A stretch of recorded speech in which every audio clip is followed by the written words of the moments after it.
Hello, passengers, and welcome to the Midnight Train, America's second favorite podcast, where you bring the dark to light, where history never dies, and where listener discretion, well, it's advised.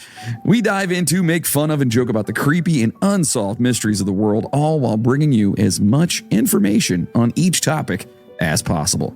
Yes, we are a lighthearted comedy podcast, if you will, and we do talk about some pretty dark things. So if you're not into that, no hard feelings. But if you are, thanks for giving us a chance, and welcome aboard. To the rest of you guys, welcome back. I am your host, the conductor of the cryptic, Jonathan Sayer, and with me, of course, it's the one and only, the bearded wonder himself. It's Mr. Moody.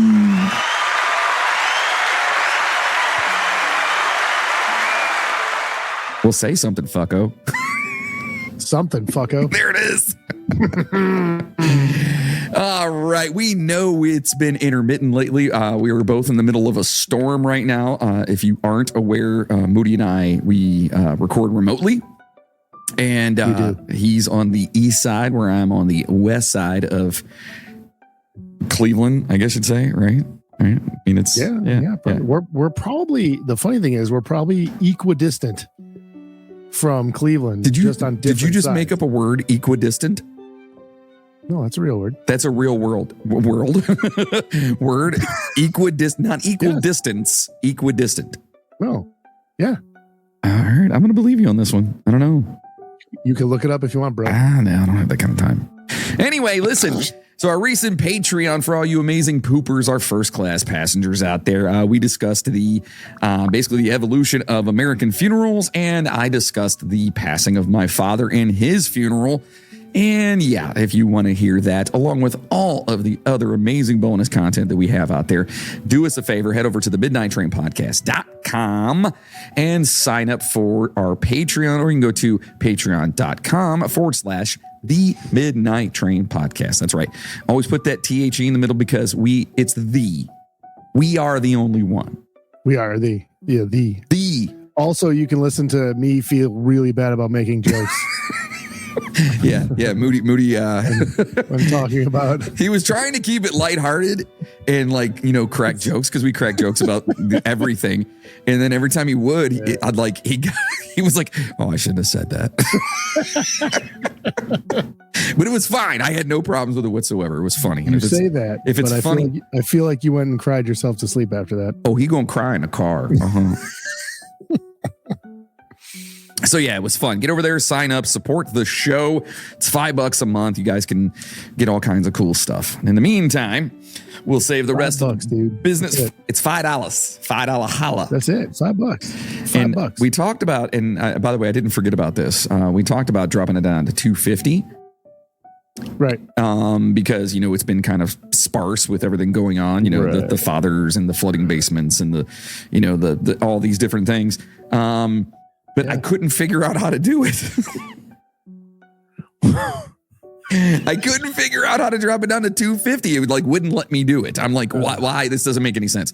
So I'm sorry. John's going to write each of you a check for $2. For $2.50 a piece. Correct. And send it back to you. I'm just kidding. Please don't expect that to be in the mail. Wait. We never said when. That's true. We never said when. Someone out there is going to get a check for $2.50 in 25 years. Yeah. It's just going to show up just randomly. What the fuck is this from?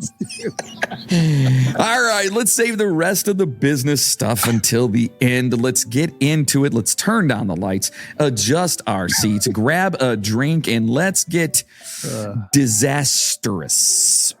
Oh, is that good? Right. Is that good? I like that. And maybe not be as good as equalescent, but equidistant. That's what I said. Anyway, here's a toast to all you beautiful motherfuckers.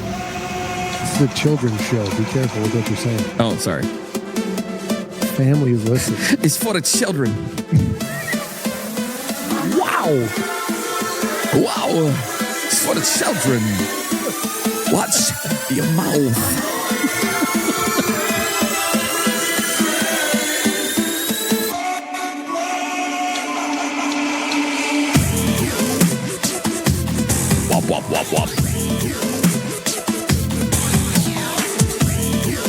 What's an Italian guy's flat tire say when he drives? Wop, wop, wop, wop. I'm sorry. It's funny. Wow, dude. My kids are Italian and my family's whatever. It doesn't mean, you know what? Take a fucking joke. Anyway, dude. Shut your mouth. All right. So listen, we here at The Train strive to bring you not only entertainment, amazing entertainment, but a dose of strangeness and also some history. Because we do like it, and we say that in the beginning, yeah. So today we're going to bring you a little bit of all that. So we're going to be talking about some strange and crazy disasters that have happened throughout history. We're not talking, about nuclear meltdowns, milk pillow. Dude, nuclear meltdowns are the worst. It's the worst kind of meltdown ever. Seriously. When they're nuclear, yeah. Oh, God.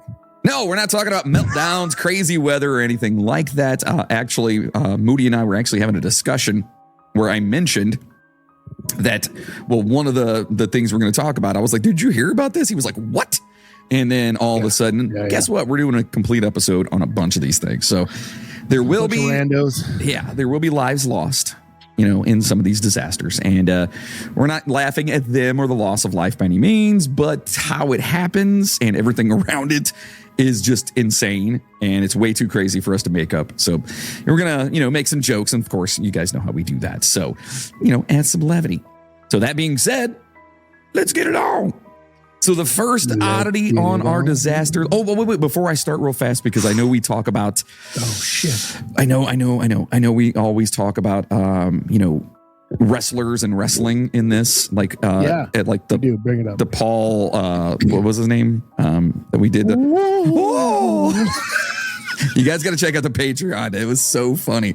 What was his name? That wasn't the Patreon, wasn't it? Yeah. What was his name? Paul Bearer. Paul Bearer, yeah. Well, Sid, Psycho Sid. Sid Vicious. Sid Vicious passed away today. Yeah. That was pretty crazy. I woke up this morning. Also known as Sid Justice, Sid Vicious, Psycho Sid, From what I hear, he was an absolute nut job too. I heard he was kind of crazy, but I heard like outside of wrestling, like he was like a real cool dude, man. No shit. Yeah. Well, rest in peace to that good family man and stuff like that. I know this is not a wrestling podcast and we're getting past it. I just wanted to say that to Justin out there for bringing me fucking carrot cake. For not being talk about a wrestling podcast, we do talk about a lot of wrestling adjacent things. We do. It's because we're dorks. And that's true. Kind of lends credence to everything here. You're right. Yeah. You're right, man. So the first oddity on our disaster list is the one I believe started the conversation between the two of us. Can I interject really quickly? You're going to anyway, but go ahead. Yeah, you're right. Yeah. There was a stable in wrestling called the Oddities, just so you know. So we're still. Was it really? Yes. Yeah. That's it. We're just going to do a fucking wrestling podcast. That's it. That's it. We could. Yeah. We got a guest lined up. He lives fucking 45 minutes away. Justin, you're the first person on there. Yeah. Oh, you're talking about Ray. Yeah, I'm talking about Ray. Yeah, we get Ray on there too? Yeah. Yeah, let's go, dude. I'm down. Fucking man. As long as I can just talk like this the entire time. Absolutely. Because, it would work because we have so much time to do it. Moving on. So this first one is the Great Molasses Flood of 1919 in Boston. That's right. Boston. A flood of molasses. You guys know what molasses is? The really thick honey type stuff that comes from trees and shit. It comes from trees, right? I actually don't know where molasses comes from, dude. I think it comes from. I could be wrong. When I'm thinking, it comes from trees. I don't know. Anyway, you would think that I would know that. Being a cook for fucking 30 years in my goddamn life. Sames. Yeah. Well, not 30. Yeah. So on January 15th of 1919, people in Boston were just doing their Boston things when a massive storage tank collapsed. This storage tank, located in the city's north end on Commercial Street, opposite of Coops Hill, for any of you that are familiar with that area, it held molasses, a shitload of molasses. The tank belonged to the Purity Distilling Company, the molasses that was used to make industrial alcohol, which at the time was used to make munitions and other weapons for World War I. Oh, yeah. Okay. This made the molasses very important and very profitable for the company. The tank was immense, measuring 50 foot tall and 90 feet in diameter. It could hold up to 2.5 million gallons of molasses. That is holy shit. That's a huge bitch. You know what I mean? That's 2.5 million, 2.5 million gallons of anything is ridiculous. Correct. And this is molasses. Yeah.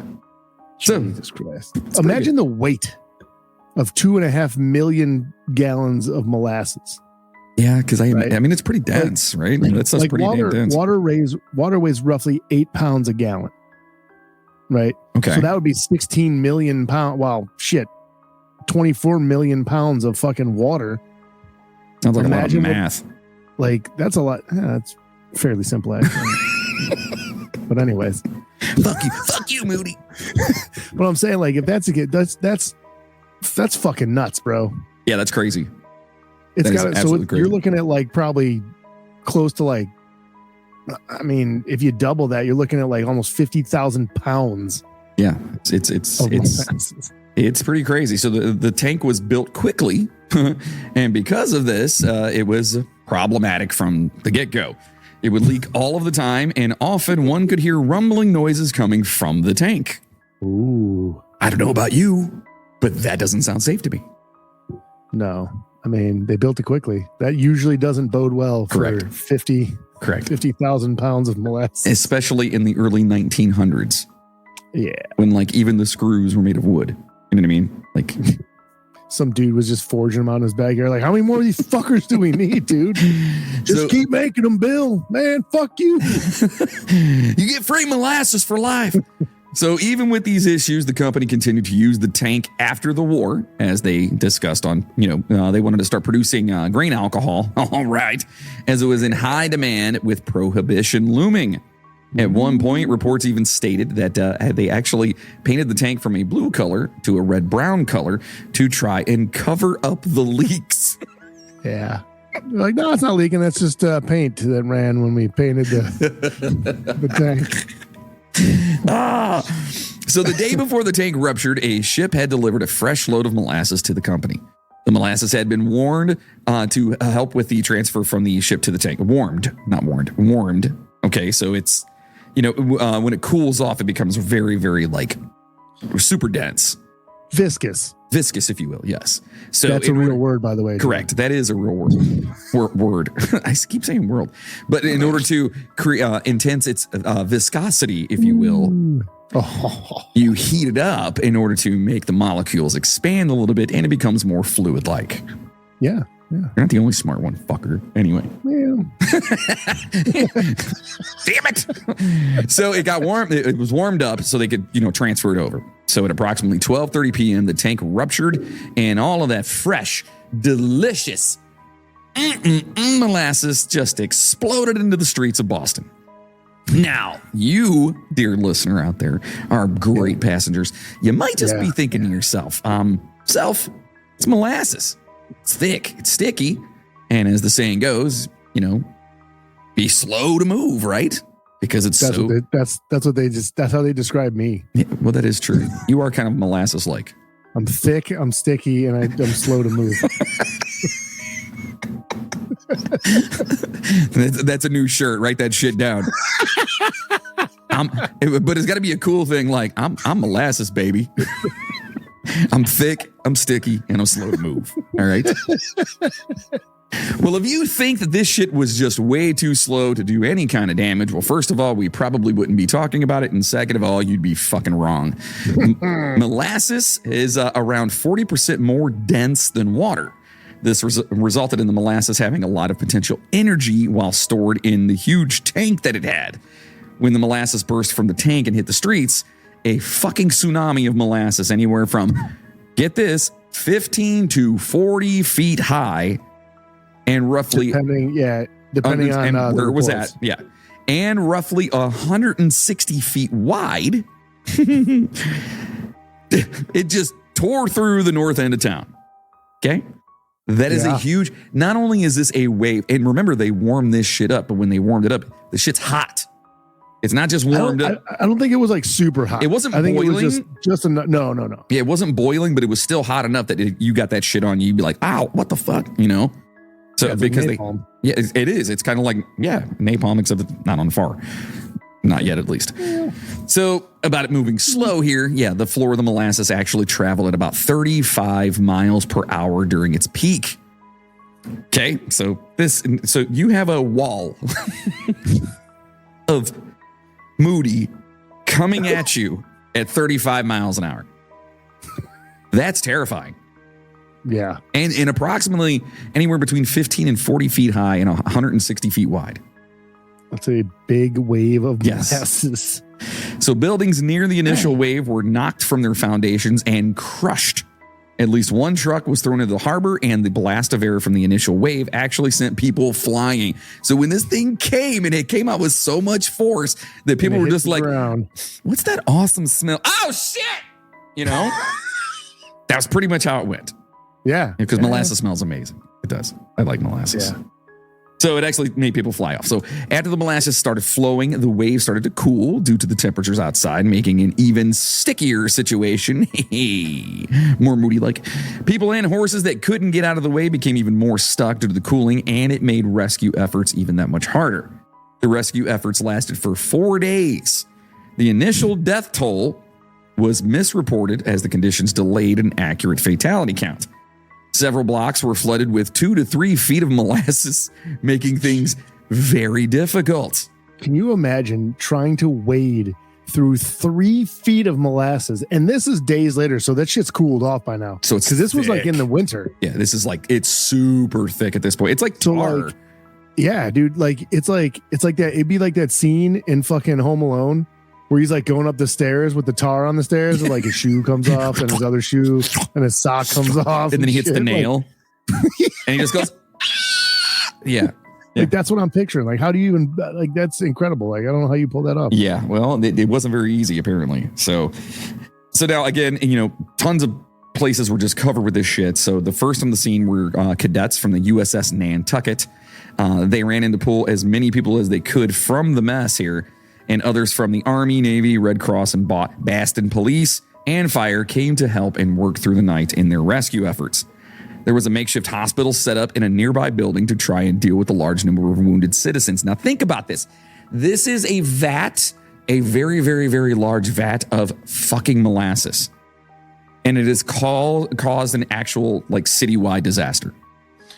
Dude, it's like if you like tuned into this and just heard a few of the things we were saying, and now like it sounds like we're talking about like a fucking hurricane or tornadoes or something like that. Right. No, it's fucking molasses, dude. Mm-hmm. It's refined sugar. That's what we're talking about. Yes, yeah, that's what it is. And that's a lot of fucking that's a lot of diabetes right there, man. Diabetes. So there was again the makeshift hospitals. They had all this over here, and then after 4 days of search and rescue, they called off the search for dead and wounded. Some of the missing people would they'd be found in the harbors months later, as they had been swept into the water by the flood. All in all, this is fucked up. From molasses, the death toll reached 21 people and injured close to 150 people. Jesus, dude. And a lot of horses died too. I know. Aww. Yeah, horses died. That was the wrong button, but anyway. I think that was pretty appropriate. Yeah, it does kind of make sense. What button were you gonna push? I don't know. I don't have it. Anyway. The applause? Yeah, no, the horse. If I had that one on here, yeah. So the dead ranged in age from 10 to 78. Okay. Numerous lawsuits were filed after the incident. Victims alleged that the tank was not safe and that was the cause of the disaster, which, as we talked about, sounds pretty right. So the parent company of Purity Distilling claimed the tank was safe and that the incident was caused by anarchist efforts in the area. Yeah. Oh, let's get that damn molasses. Those goddamn anarchists. Yeah. So now go ahead. That sounds weird, but just, there is some truth behind it. Right. There is a little bit of evidence to actually kind of back that up, which sounds really weird. So the custom tank was blown up, and in fact, there were 40 explosive incidents in Boston in the year leading up to the incident. Also, anarchists had actually bombed facilities in New York and that belonged to the parent company, U.S. Industrial Alcohol, of the distilling company. So, I mean, it is, I guess, possible that happened, So one employee also claimed to have received a hat from anarchists towards the tank. And what does it say? It's probably supposed to be threat. A threat, not a hat. I mean, that'd be a nice gesture. It would be weird, though, if you were just sitting there and one day someone comes up and go, hey, we're going to blow this fucker up. But here's a hat. Have a hat. That would be kind of, yeah, that'd be weird. It's just got the anarchy symbol on the front. It's like... Yeah, that'd be amazing. So the ensuing court case would last for 5 years. The courts would find that, in fact, the tank was to blame, not the hat-giving anarchists. On top of that, it was determined that the man who supervised the tank's construction actually had no training on how to build these fucking things, and in fact could not even read blueprints.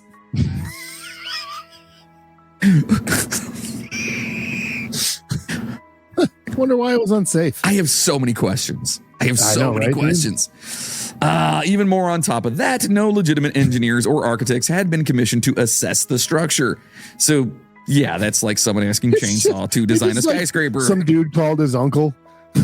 Yeah. It's like, hey, Uncle Bill. Yeah. We got to build it. We need a huge vat. Do you think you could build that? Yeah. I could probably do that. You know what I mean? 50 foot tall, 90 feet around. You think you could pull that off? Yeah. Here's what we need. We're going to need some, you got any tap? No tarp. You got any back? No. How about some art? No, none of that. Well, fuck it. Let's go. All right. It needs to hold roughly 50 million pounds of molasses. That's easy. Okay? That's easy. I could do that all day. Yeah, I'll just borrow your mother's belt. You know that. Hey, you know what I did. You know, I just asked because you built me that table last year, so I figured you could build a. That was a fluke. That was a fluke. It was supposed to be a chair. Who asked for 4 legs on a table, huh? Who asked for that, huh?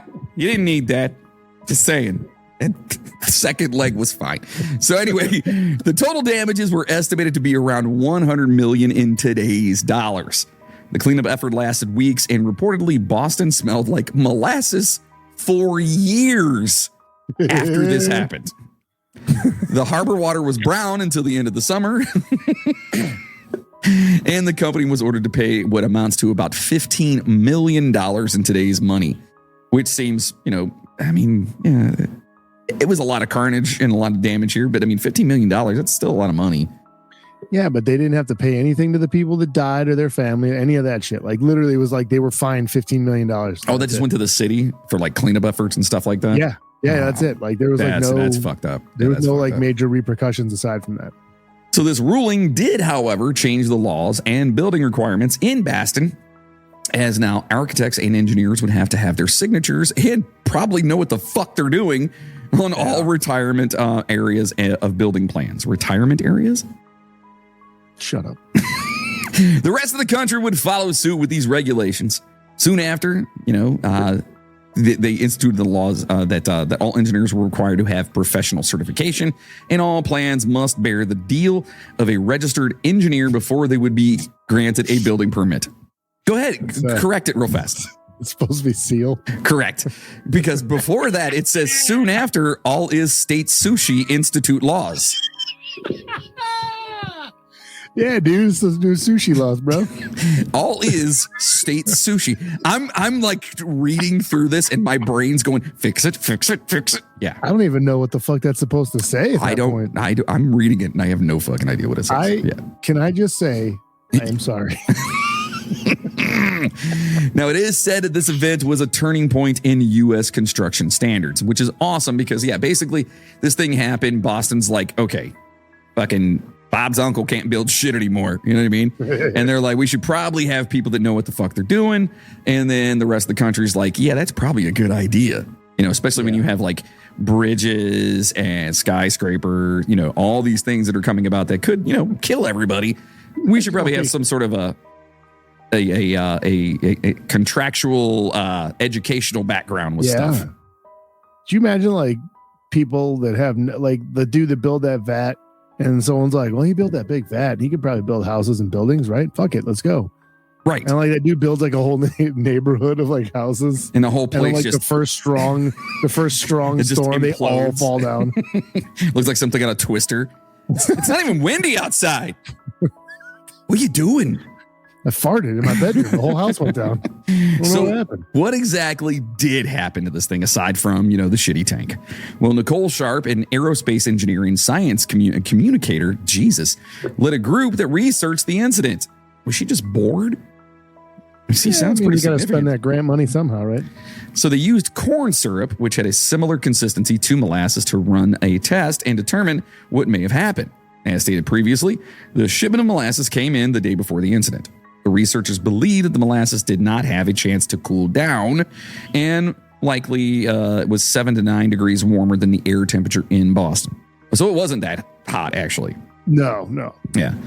So there is a theory that the warmer molasses out on top of the already cool molasses called a buildup of gases. So the gases in the molasses that put even more pressure on their asses.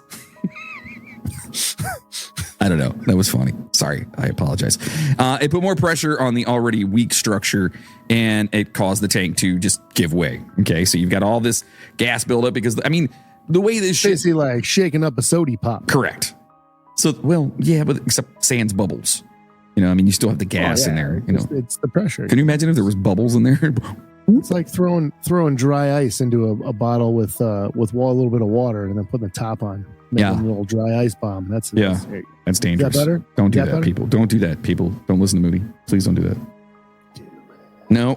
So there are other theories as well, but none of these have been proven. Sharp and her team, however, were able to conclude that the reports of the speed and movement of the molasses was credible. Now, I did hear about this, which is why you and I talked about it.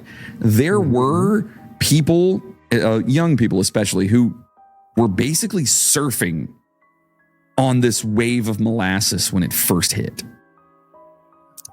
Okay, yeah. They were like on the top of this thing because it's thick. Remember that it's like super thick. So you're not like just going to just be swallowed up by it. It takes a little bit longer, but there were people because it was going so fast. 35 miles an hour. You see this thing coming. You're like, oh shit. If you jumped up, they said there were kids literally like surfing on the top of this shit. Which is probably the coolest thing I've ever heard in my life. Imagine imagine that you had like no idea that this was a thing, right? And like you're talking to your grandpa one day and he's like, he just breaks out that story. He's like, did you know that when I was your age, I surfed on molasses through the streets of Boston? And you'd be like, all right, dude, like. And he's like, I'm not even from Boston. I was just there that day. I think it's time to put you in a home, Grandpa. You can't surf on molasses in Boston, Grandpa. No, but I'm serious. I swear I surfed on molasses in Boston. But you know what the best part of this, the best part of this entire story is how they actually did the final cleanup. You ready for this? Yeah. They used pancakes and waffles and other baked goods. They just had everybody come out and bake. Basically, it was like a big Boston bake-off. And they brought it all in and just cleaned up the molasses. They sopped up the molasses? Sopped it up. Everyone got diabetes and weighed 100 pounds extra after the fact, but that's how they do it. That's where, I think that's where the recipe for Boston baked beans came from too. They had all the molasses, they threw them in the beans, boom, Boston baked beans. That would make sense. Make sense. And it's also bullshit. Actually, they sprayed salt water from a fireboat to wash the molasses away and also sand to absorb. I guess sand absorbs. Well, I guess, it's kind of like cat litter with oil and shit. It's probably like the shit you throw on the floor when like someone vomits or like in like a factory, you get like that. It's like oil dry or whatever. And you throw right. And it sucks up all the oil and shit. So the initial cleanup took weeks just in the immediate area and even longer in surrounding areas.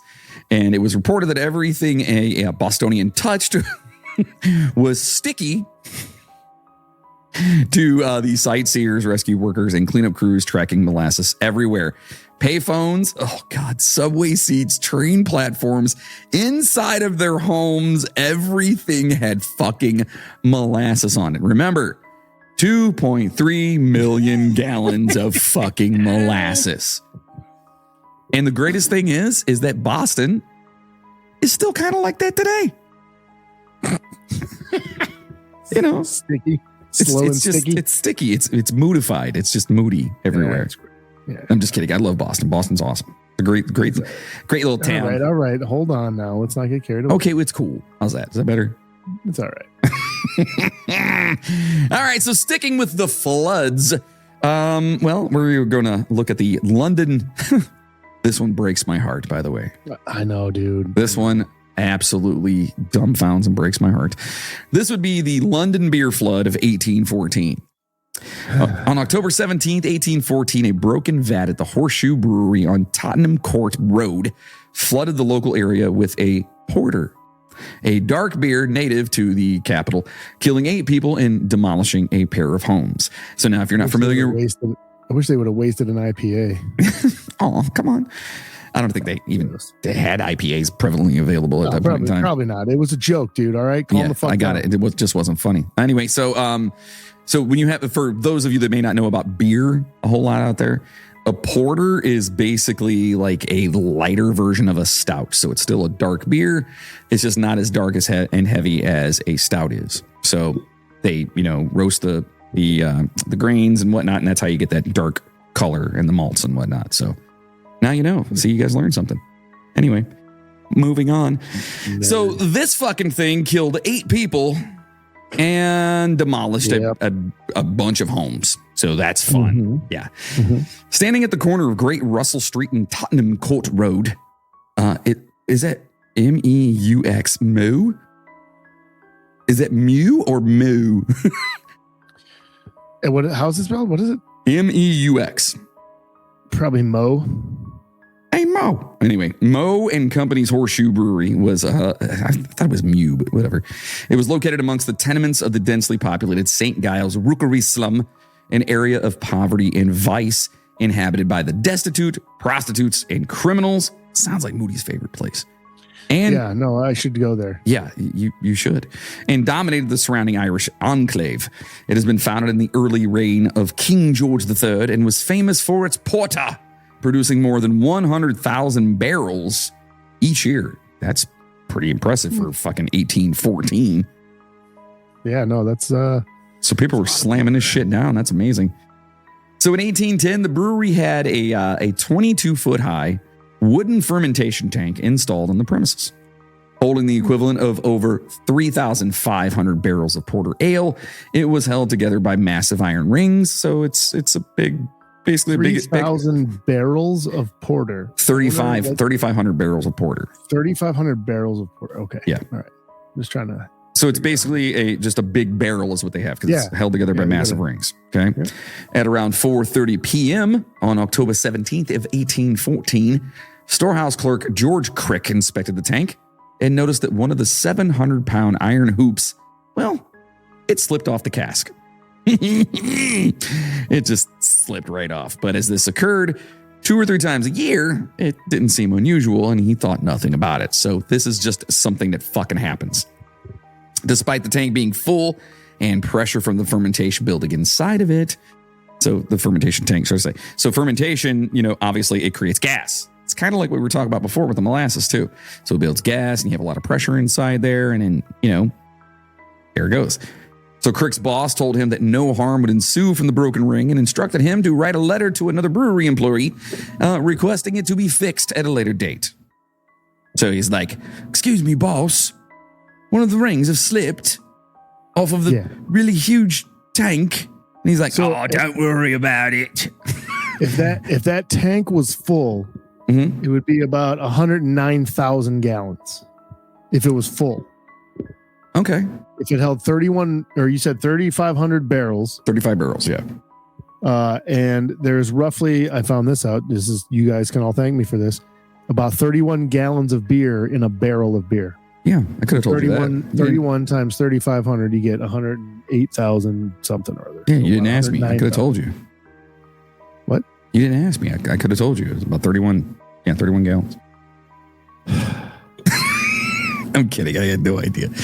Anyway, so the dude goes, tells his boss, and he's like, don't fucking worry about it. So soon after, at around 5:30, Crick heard a massive explosion from inside the storeroom.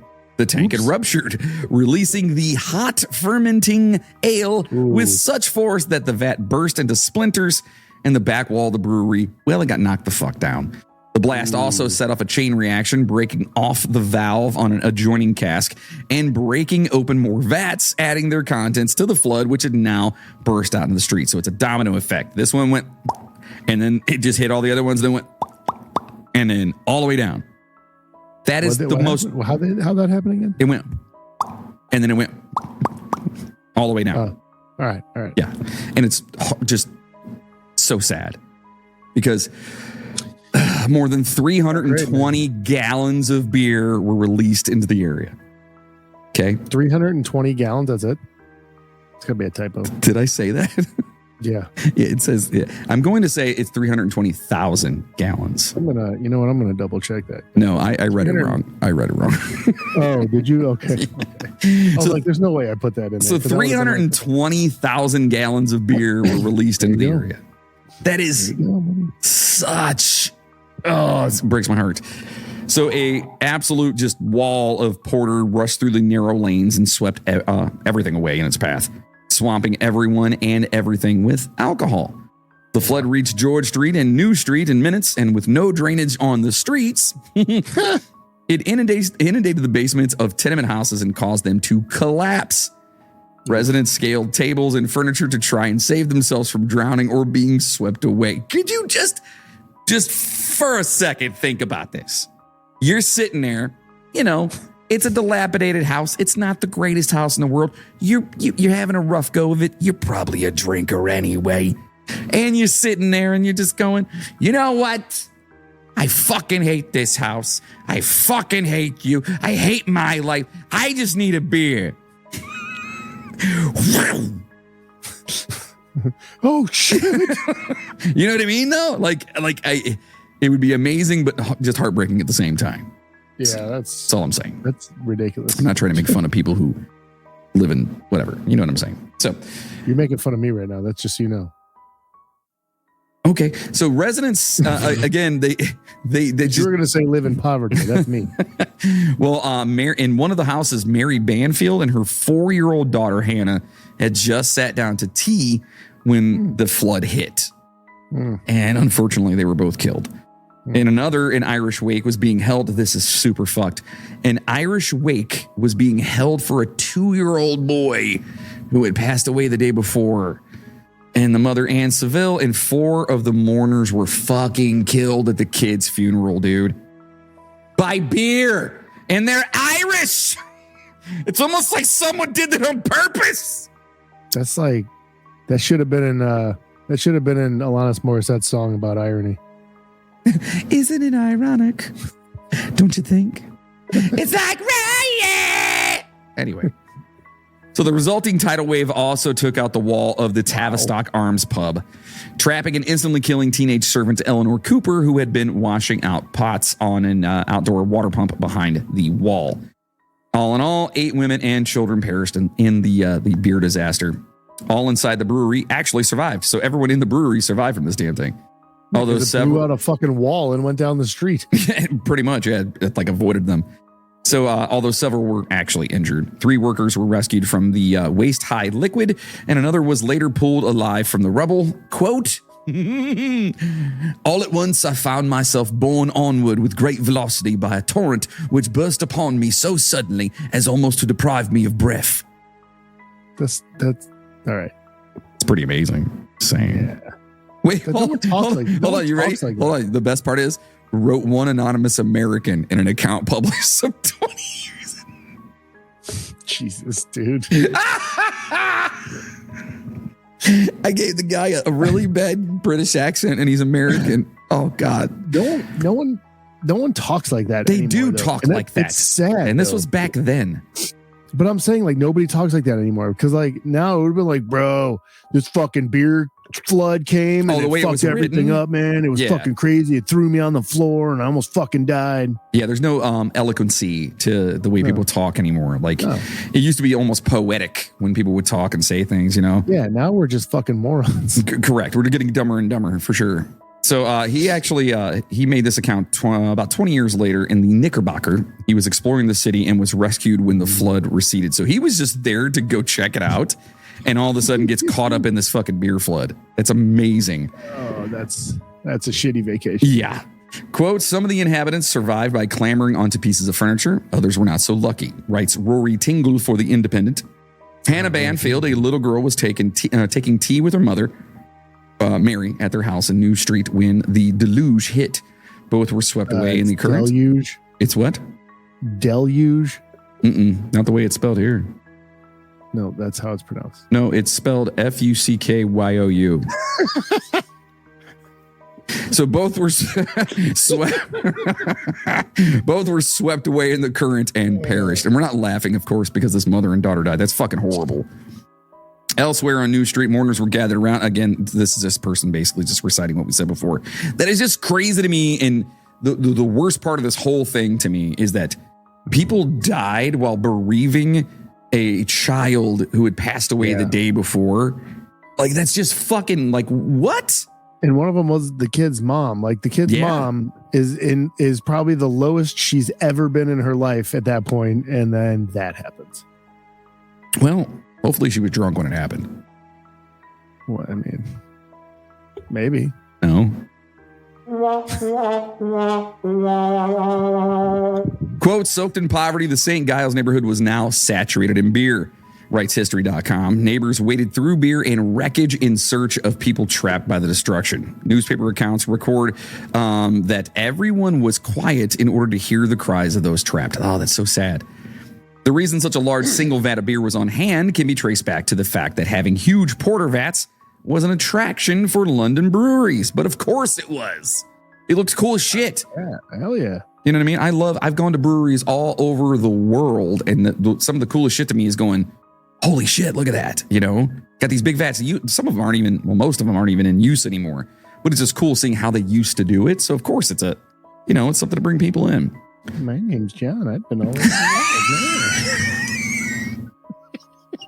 The second I said it, the second that it came out of my fucking mouth, I was like, he's going to say something. He's going to say something.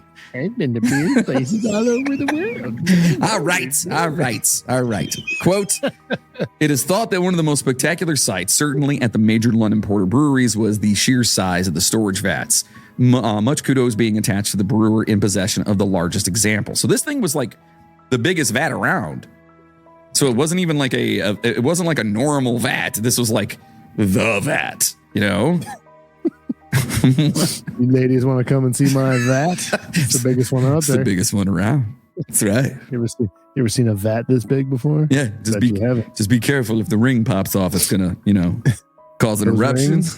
They weigh 7,000 pounds each. That's right. Just saying, I don't want to hurt you with my explosion. If it happens to fall. Anyway, so this is Ian S. Hornsey in A History of Beer and Brewing, who said that. Because, that's crazy to me that, one, you brought this thing in because you want to kind of like outdo everyone else. And you want to show everyone like, oh, check us out. This is what we want.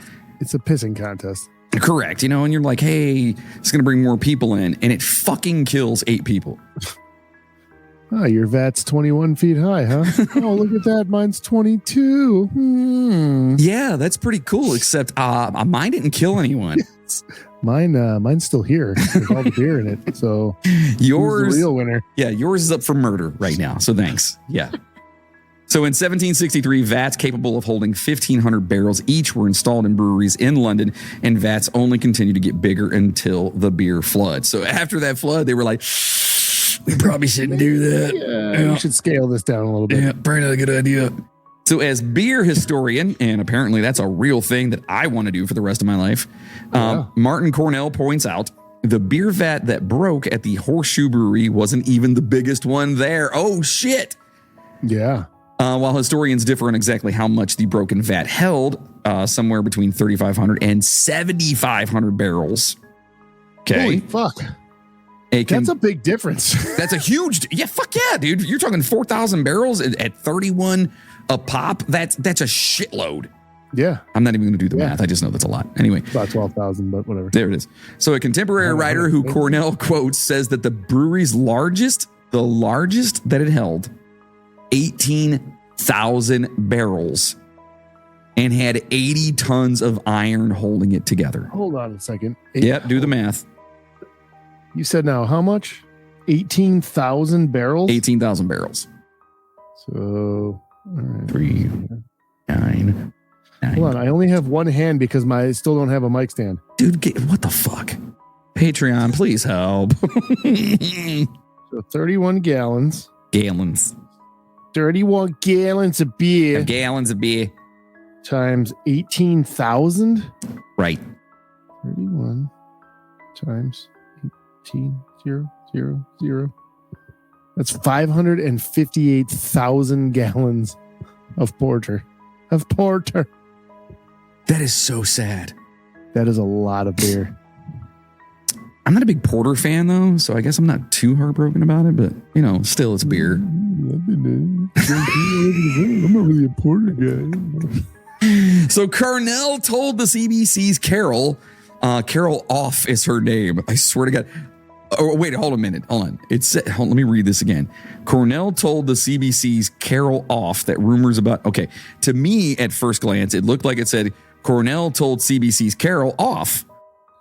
Like he told her off, right, like fuck you, piss bitch. off, bitch. Yeah. No, her name's Carol Off. Okay. All right. That rumors about eager beer drinkers rushing to the scene were just that. Rumors. Could you? There's people like, did you hear what happened? Get your mugs. Let's go, boys. So based on the newspaper reports for the time, he said, and of course, nothing like that happened. St. Giles Rookery was full of Irish immigrants, and, quote, newspapers at the time wouldn't have been friends of the immigrant Irish. That's so fucked up. He said, so the fact they don't mention a mob descending on the beer flood suggests that it didn't happen. Quote, in fact, the descriptions of what happened in the immediate aftermath of the disaster say that everybody was very calm. They were urged to be as quiet as possible so that any survivors could be heard under the rubble. That makes sense. Yeah. Sure. So what happened to the brewery, you might ask? Well, after all the beer was mopped up. I never asked, but. No, it was them out there. They were wondering. Oh, all right. Yeah, not you. I forgot you're not talking to me. Yeah, correct. No, I am talking to you. But you're talking at me. No, but I already know you don't care. So you're talking to them. You're talking at me. Yeah, we'll go with that. That's fine. Yeah, that works. Yeah. So they mopped it all up, and the company that owned the brewery, well, they did fine. It was okay. So, quote, it received a waiver from the British Parliament for excise taxes it already had paid of the thousands of barrels of beer it lost. Okay, so that's kind of cool that they actually helped them out. They were like, oh shit, this sucks. Yeah. Meaning it did not have to pay taxes on the equivalent amount of beer when it brewed in the future. So they actually got to make beer for. Right, they didn't get taxed on replacing the beer that they lost, basically. Yeah, that's pretty cool. Yeah. Jurors declared the beer flood an unavoidable act of God, writes Tingle. Those whose houses were destroyed and whose loved ones were lost received nothing from the government or the company, and that's super fucked up. Next up on the list of crazy disasters is a combination of a man-made and natural disaster, and we're going to go to the Great Smog of 1952. Ooh. So, Moody, let me ask you a question. Yes. Do you like pea soup?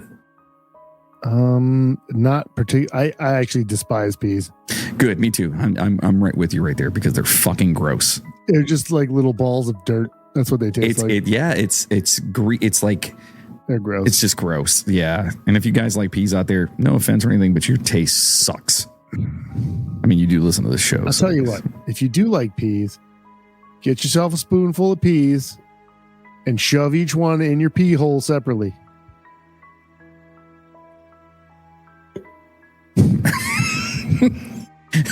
We're just looking at each other right now like, but why? Like, because that's how much peas suck. Oh, yeah. Peas are gross. Anyway, so we're talking about the London's famous pea soupers.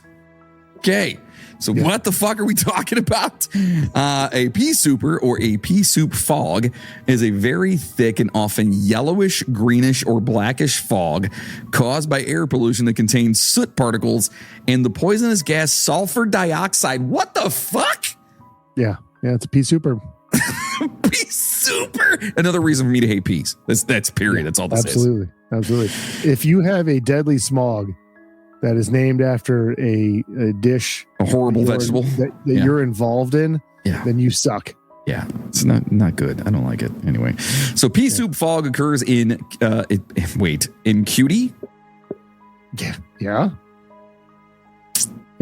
Context, bro. Read the rest of the sentence. And is caused by the burning of coal for heating homes and for industrial uses. Boom, done. See?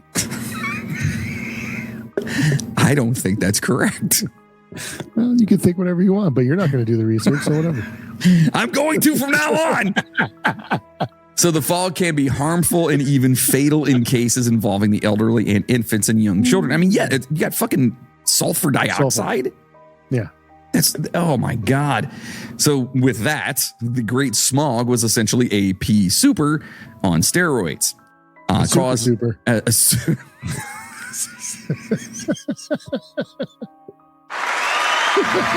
Yes. A super. Caused by the perfect storm of man-made problems because we just fuck everything up and nature coming together to just shit on London for about 4 days. So now smog had become a frequent part of London life in 1952, but nobody saw what was about to happen. So during the day on... Literally, they couldn't see it. Well, yeah, that's true. Smog. I've got peas in my eyes. So on December 5th, the fog was not especially dense and generally possessed a dry, smoky character. Okay. Oh, it's like someone was barbecuing. Right. It's fine. I like that smell myself. Sure. I'm Might not in. be terrible. I'm in. It'll be okay. When nightfall came, however, the fog thickened. Oh. Visibility dropped to just a few meters. And the following day...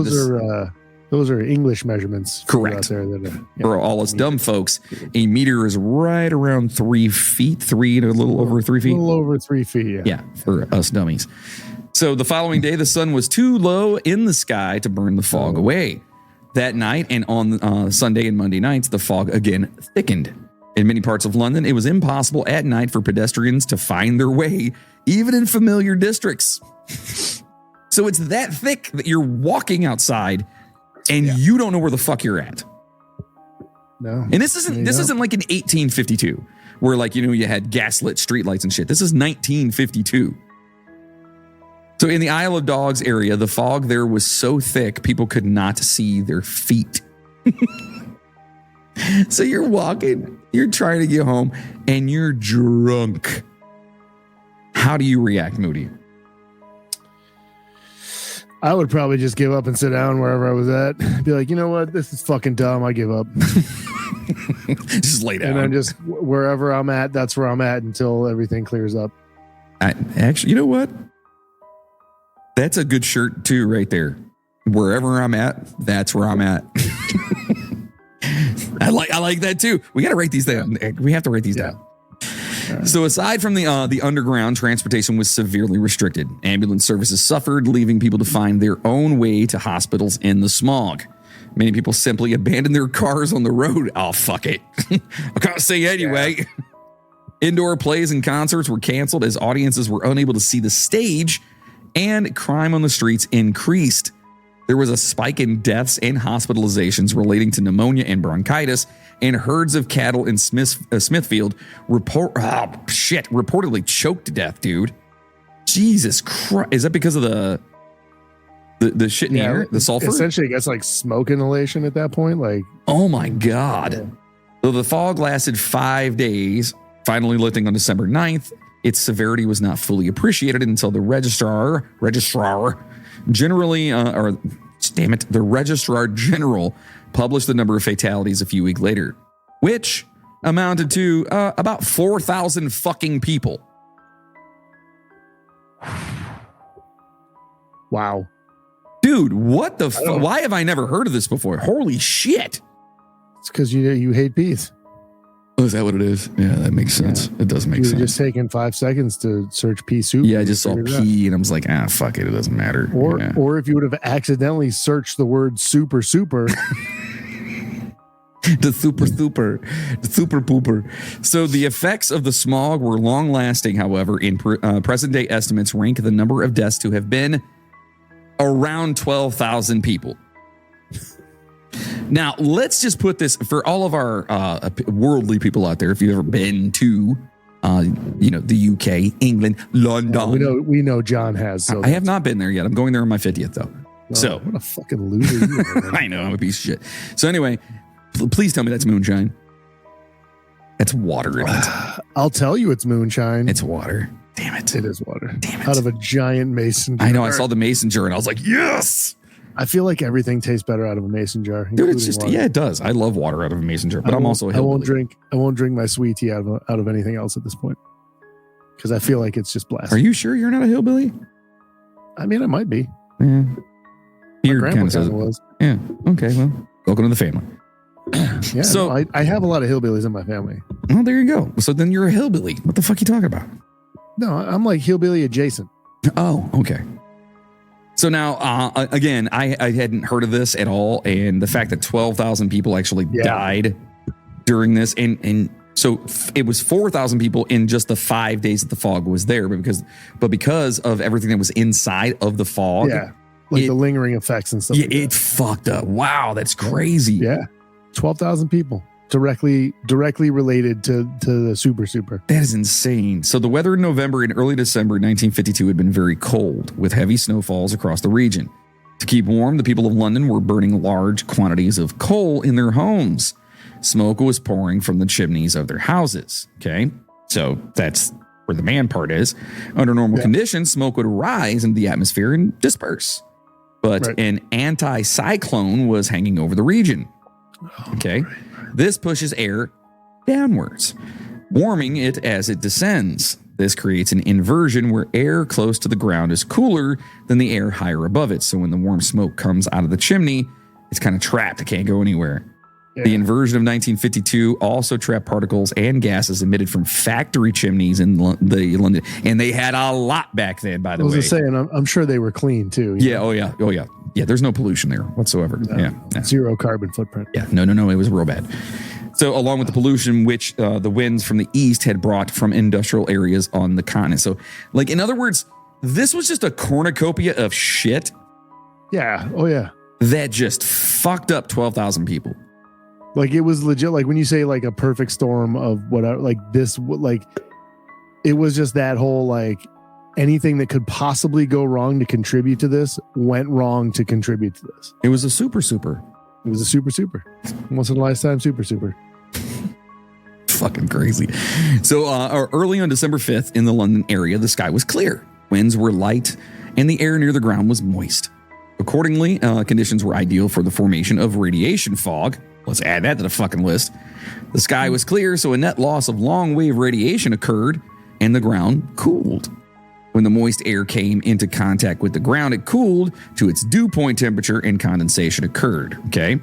So beneath the inversion of the anticyclone, the very light wind stirred the saturated air upwards to form a layer of fog 100 to 200 meters deep.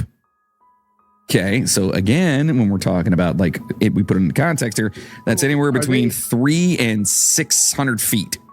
Roughly. And that's they're saying that's deep, like as in like from the ground up, like 300 feet into the air. Correct. To 600 feet into the air. Right. Along with the water droplets of the fog, the atmosphere beneath the inversion contained the smoke from innumerable chimneys in the London area. So you've got the fog and it's real bad. And then you've got smoke and it's real bad from everybody's chimneys and the industrial, buildings and whatnot around there. Like you created almost a, I'm not going to say pea soup because that's fucking, but you made I guess it is kind of like a pea soup because I hate pea soup and this sounds horrible too. So fucking pea souper, dude. Super pea souper. Yeah, super. On a side note, that's roughly the size of a 60-story building. If it was 600 feet deep. Yes, that's tall. It's a 60-story building. And you're talking like almost blackout conditions too. Like, you know what I mean? You couldn't even see your own goddamn feet unless you were maybe a midget. I don't know. Have you ever seen? Wait, am I allowed to say that? You can say whatever you want. I just don't know you when you say it. That's all. Am I going to get yelled at? Is someone going to be like, you can't say midget? They're little people. We've been canceled like 17 times. It's fine. Just keep going. That's the real reason we don't do all these recordings. We're technically So lawsuits and litigation. It's Patreon. That's where all your money goes to. It's for all of our lawsuits. Just so you know, we just broke the news to you, folks. There it is. Yeah, there it is. It's lawsuits, litigation. We'd be millionaires if it wasn't for that shit. Yeah, I got to get a new tie every time we go to court. You know what I mean? Saying. I just buy clip-ons. I was gonna say Moody doesn't even wear a tie. I'm lucky if he wears shoes. They're allowed to say they're lucky I have pants on when I go there. Mm-hmm. So with this, it sounds like something out of that movie from Stephen King. Was it The Mist? The Fog? That's John Carpenter. Sorry. Okay. The Fog is John Carpenter. The Mist was that's Stephen King. Yeah. Where it comes in, it's like real fucking. In my opinion, one of the greatest movie endings of all time. Oh, where dude gets yoked up. They're like, we're saved. No. That's the one where The Mist is the one. Okay, I'm not going to say spoiler because it's an old ass movie. If you haven't seen this, by the way, it's your fault. If you haven't seen it, you can it's your fuck fault. off or just fast forward for a few seconds. Correct. Yeah. At any rate, that's the one at the end where they get out. It's like the dude and his kid and like there's like 3 other people and they're in the car and they're driving and it's just like they see all the monsters and shit and like they get so far they run out of gas. And he's got a gun and he's only got enough bullets for like, there's like one person's not going to whatever. So he shoots the people that he's with in the car and he shoots his son to save them from getting like fucked up by the monsters. And then he gets out of the car. And as soon as he gets out of the car, like the fucking army rolls in to save everybody. Like right after he shot everybody. I don't know if I've seen that now. What? That's The Mist? Yeah, no, I ruined it. Okay, hold on. No, now I have to see this, even though I know how it ends. No, but dude, I love it. What's the one where that has the dude that played like the Punisher? That's it. That's the one. See, that's not the ending I saw. What ending did you see? I don't know. I drink a lot. That's the only ending of that movie that I've ever seen. Yeah, I drink a lot, so who knows? Moving on. So, anyway, we just ruined that for you guys. I don't know. Fuck them. Whatevs. So it's like a 10-year-old movie. So yeah, right. So during the period of the fog, huge amounts of impurities are released into the atmosphere. On each day, the fog, during the period of the fog, the following pollutants were emitted. Okay, 1,000 tons of smoke particles, 2,000 tons of carbon dioxide. Oof. 140 tons of hydrochloric fucking acid. Wow. And 14 tons of fluorine compounds. In addition, of those things. None of those. Those are all bad. Individually, those are bad for you. Like, and then you're going to put them together in like one big, just super soup pie, and it's not good. Yeah. In addition, and perhaps most dangerously, 370 tons of sulfur dioxide were converted into 800 tons of sulfuric acid. So they had hydrochloric acid and sulfuric acid floating around on top of fluoride. Basically what? Fucking, was it fluor? What'd you say? Fluorine or fluorine? Yeah. Yeah. Yeah. Holy shit. And then the smoke. And then the smoke on top of it. And carbon dioxide. Plus whatever else. And farts. I'm sure there were farts in there. Can you... That shit ain't going anywhere. You fart, it's going to stay right there. Yeah, Jesus Christ. So after the events of 1952, the seriousness of London's air pollution became undeniable. Shocker. Slow to act at first, the British government ultimately passed the Clean Air Act 4 years later in 1956 as a direct response to the lethal fog. You kind of have to at this point. Hey, you guys think we should probably do something about this? Or, no, it's fine, right? It's fine. It got pretty bad this time. It's a one-time deal, right?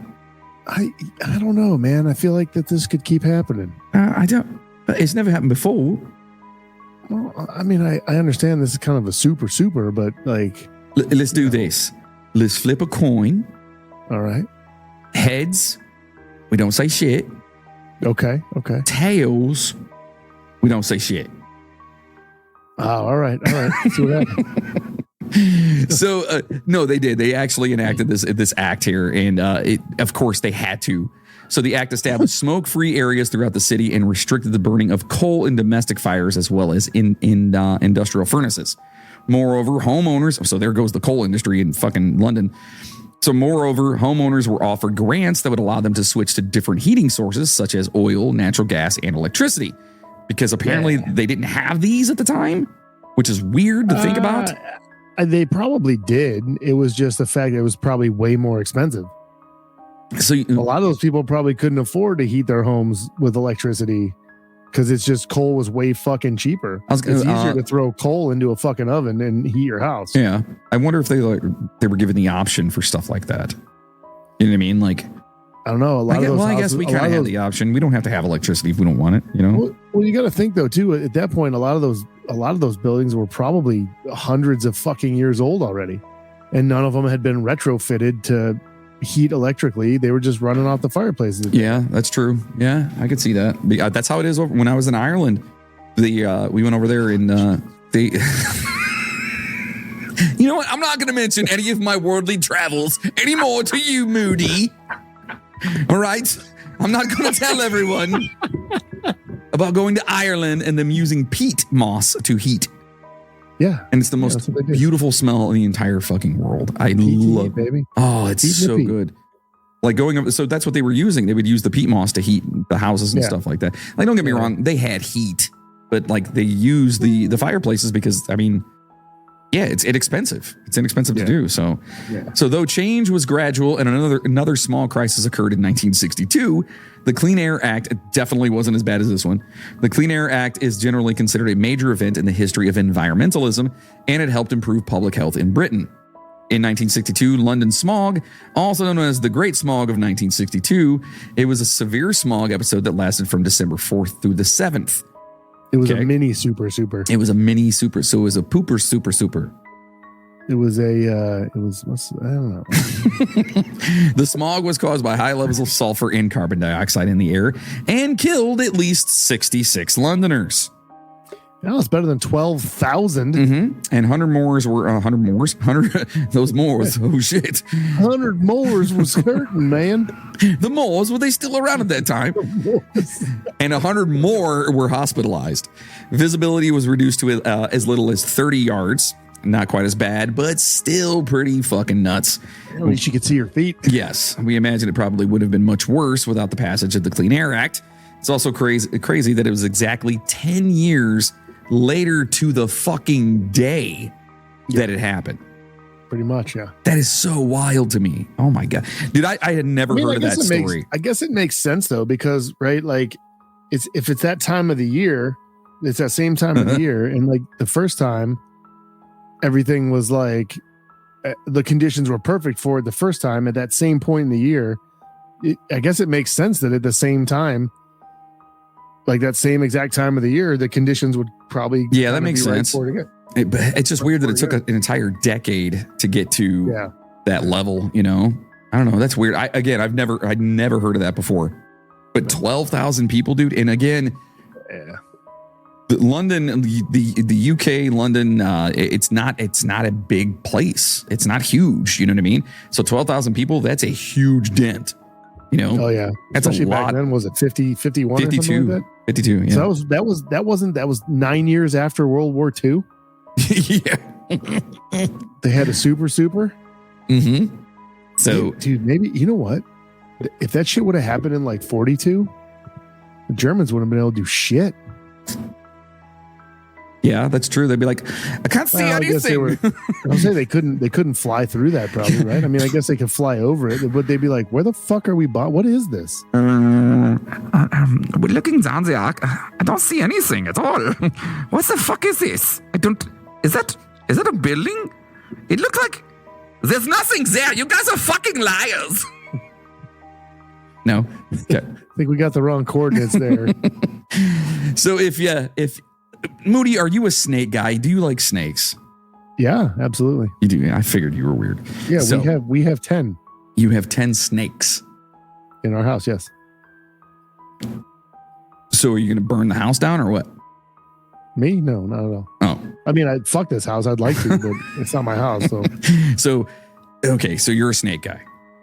Yeah, I like snakes. Okay. Well, I'm not a snake person, and I know you're a pussy. Yeah, that's me. Call me whatever you would like. That's fine. As long as I'm away from snakes, you can call me whatever you want to call me. I get it, dude. I'm not a snake guy. They could be creepy. I get it, bro. So for those of you out there who are like me, who aren't snake people, well, guess what? This next one, well, we're not going to like this one.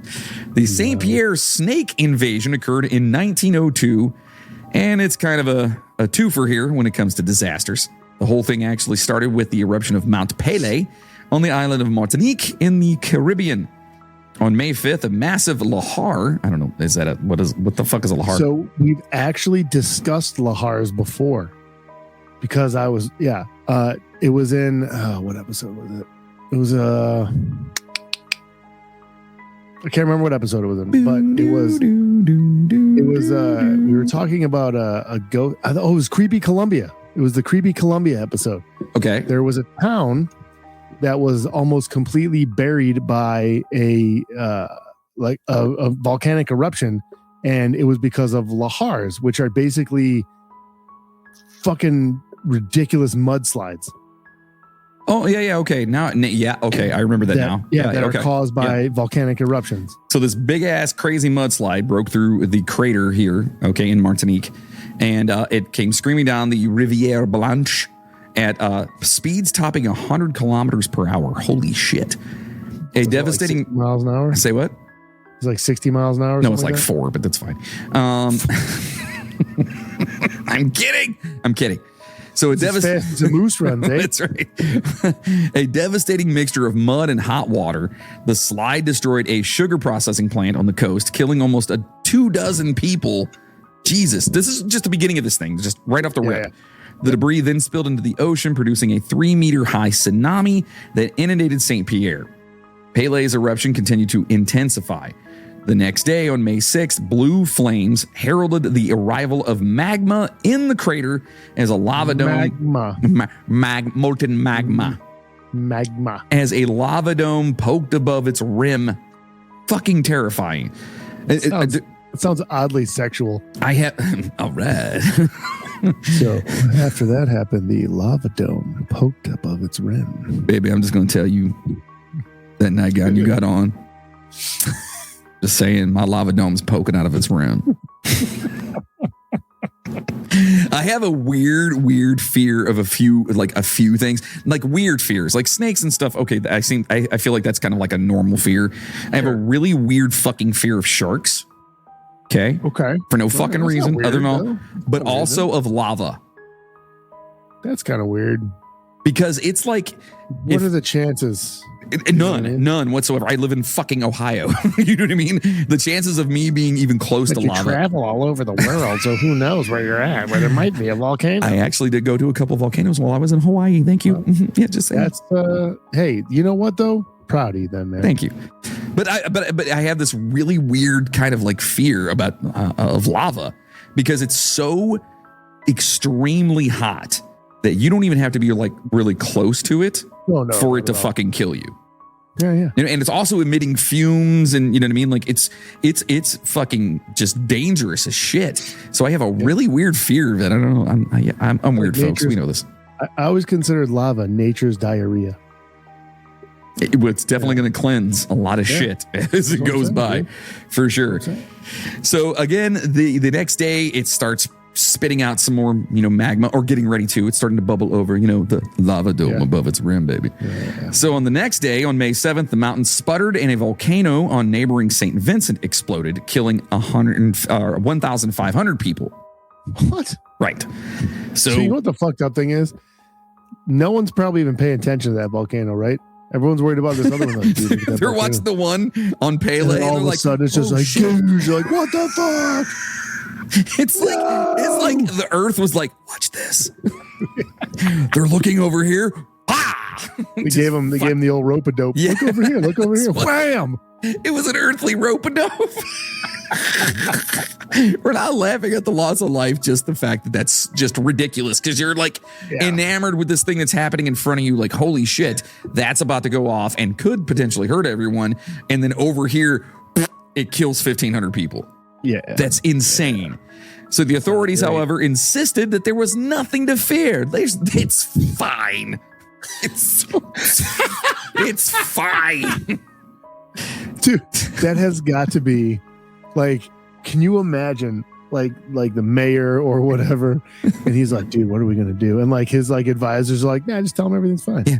Just he's tell like, him what it's are you fine. talking about? No, it's fine. Like, it's dude, fine. this thing is about to go.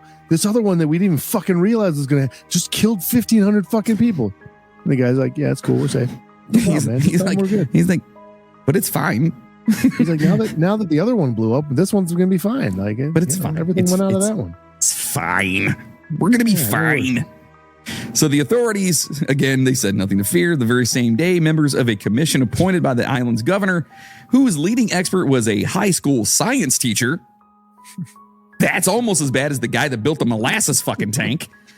Listen, I can tell you right now, I don't want my high school science teacher deciding my fucking fate when it comes to volcanoes. No, not at all. Not at all. Because it's probably this. He's probably also your gym teacher. Let's be honest here. You know what I mean? Mostly. Yeah. Actually, my one science teacher was my soccer coach, so there's that. Oh, see, that's what I'm saying. So this guy, the high school science teacher, who is commissioned by the governor, told the local paper that Mount Pele, well, it's fine. It's fine. It's fine. It presents no danger whatsoever. It's fine. It's fine. And in class today, we're going to be watching. I don't know what the fuck. So there's debate about exactly what happened on May 8th, which is Ascension Day. But one thing is certain. In the course of a few short minutes, an infernal blast of hot gas and volcanic debris obliterated St. Pierre. Moments later, all but a handful. It's fine. It's fine. Moments later, a handful of its nearly 30,000 residents, were dead, including the governor. Look, man, I'm not trying to be a dick, but sometimes you get what you deserve. Yeah, dude. I mean, you fuck around, you're going to find out. He's seeing that fucking lava just hurtling towards his house. He's like, yeah, it's fine.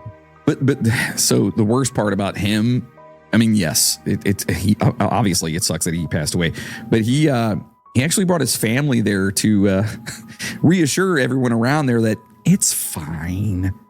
It's fine. Well, it's not fine there, buddy. Not fine. It was not fine.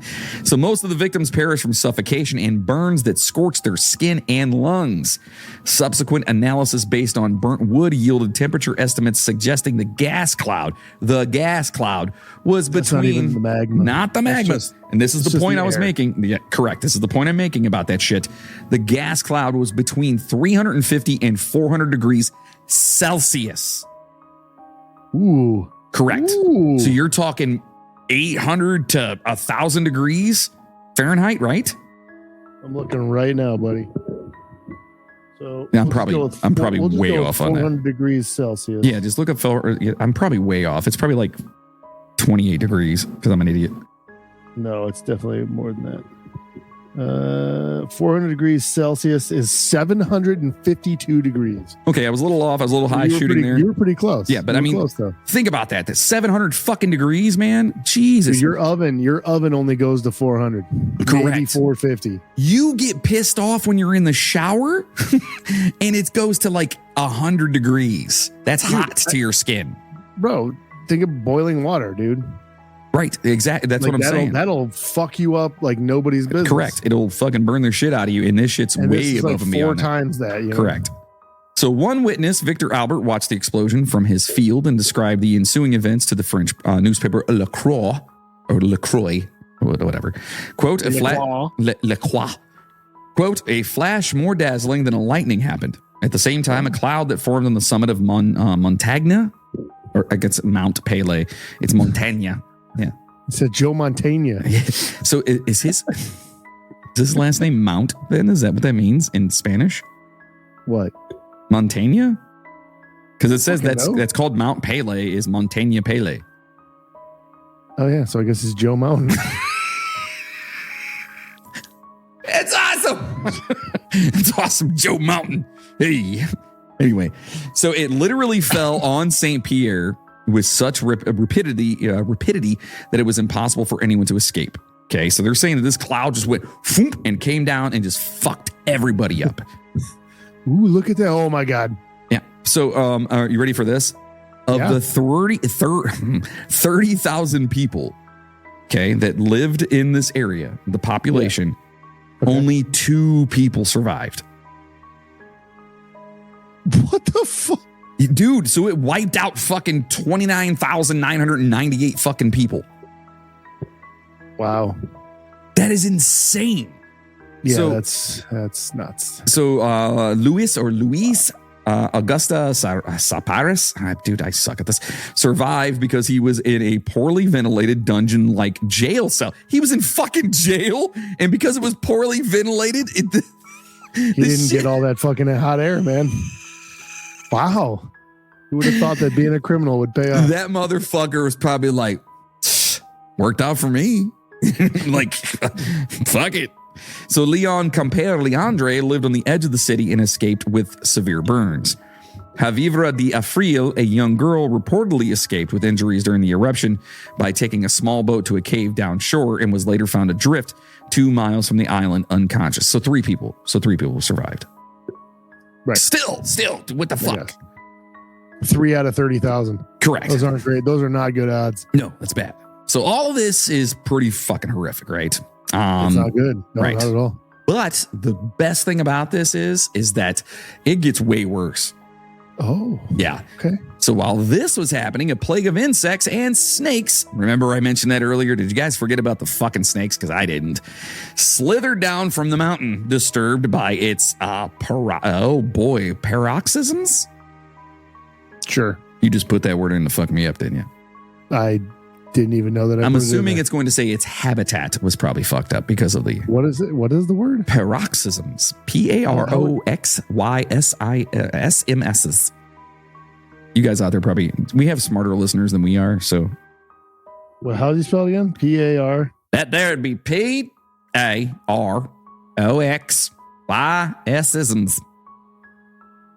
O-X-Y. SMS. Relax. Oh, there it is. There it is. I found it. Okay. Paroxysm.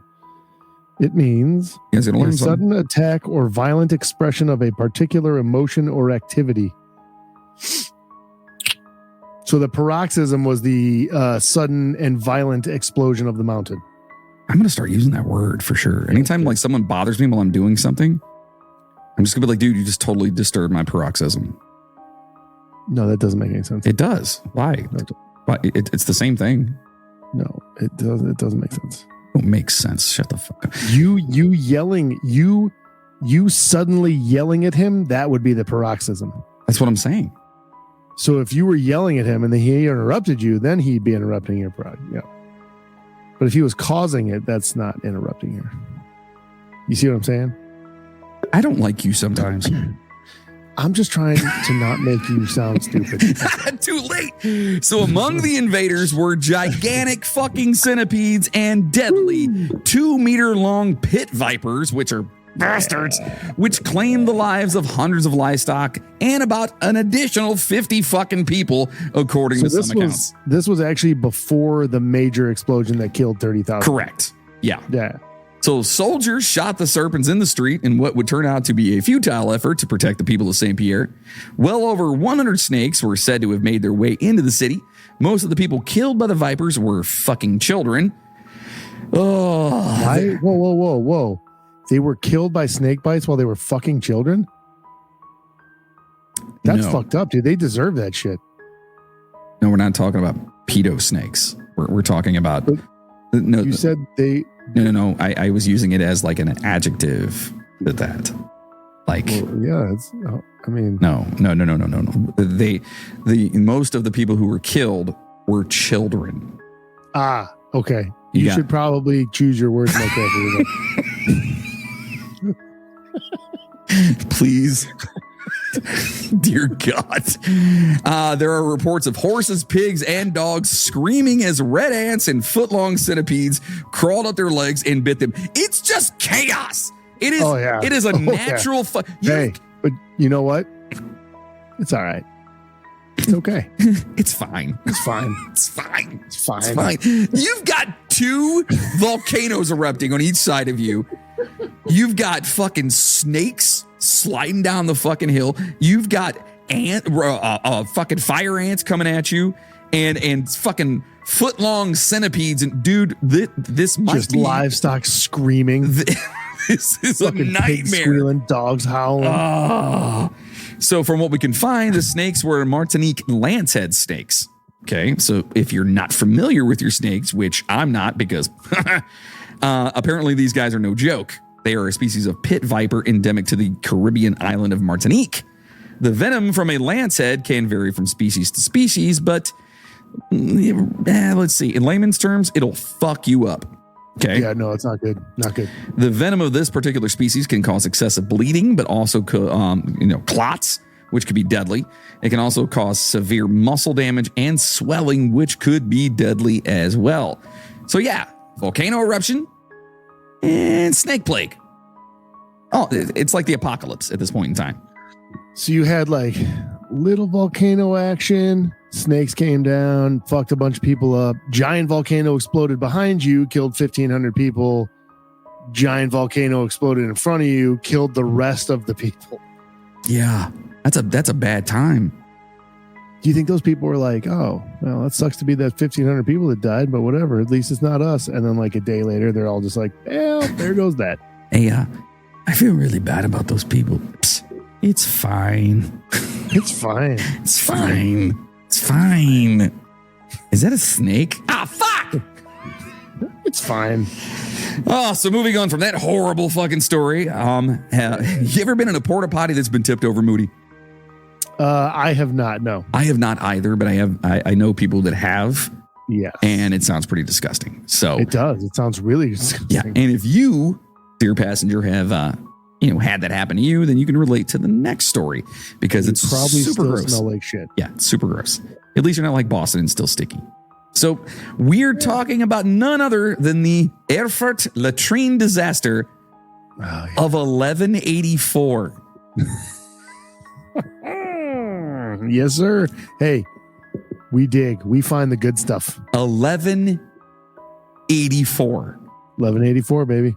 That is amazing. So I think Chainsaw was there. What was he, like 5-6 years old? Yeah, I think so. I think I heard him talking about this. Yeah. Well, I mean, What the fuck? Oh, bear chainsaw. Jesus. So Erfurt, a town in modern day central Germany. Oh, the Germans have arrived again. Look at this. It's so nice.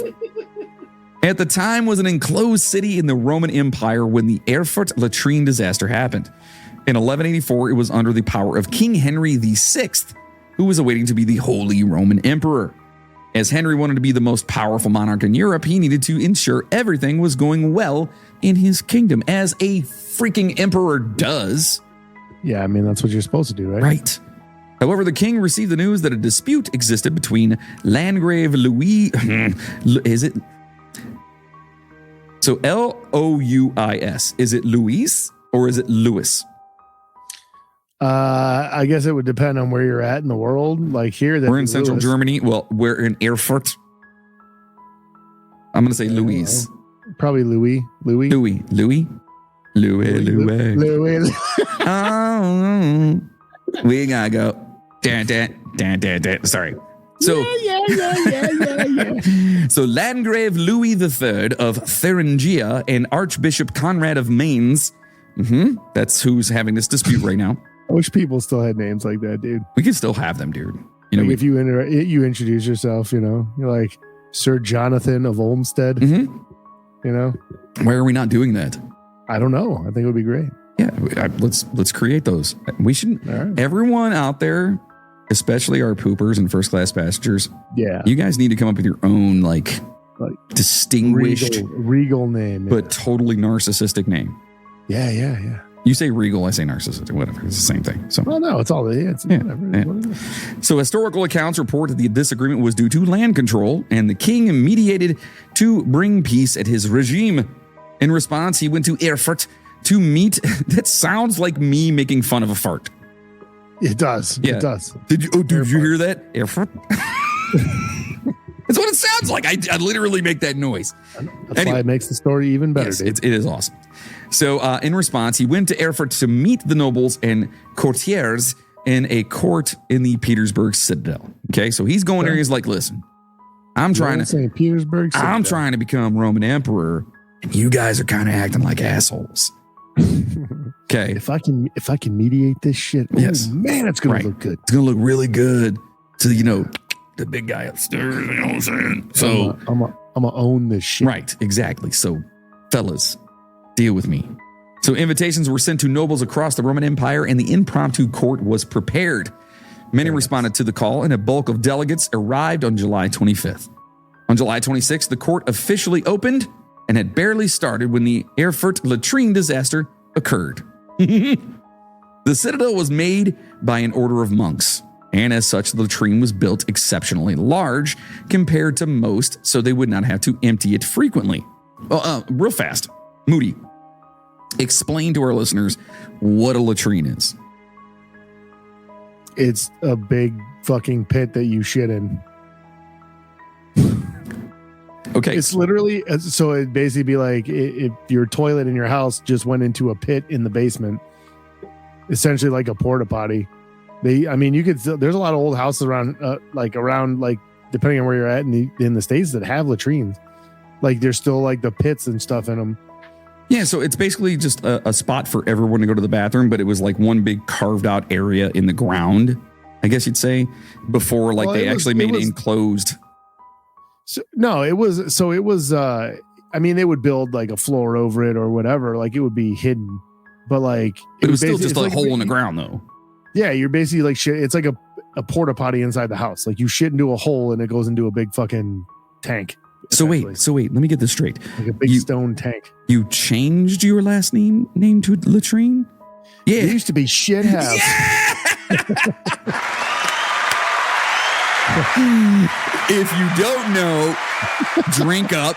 And if you do know, you're my kind of people. That's all I'm saying. That's a great reference. I was waiting to make that joke too. It's great. So they made this thing exceptionally large, right? So they wouldn't have to change it or empty it out so often. So the problem was for the Citadel that it was over the latrine. It wasn't exactly equipped to handle the strain of the amount of people there for the meeting. So they built this latrine, which is basically an in-ground toilet.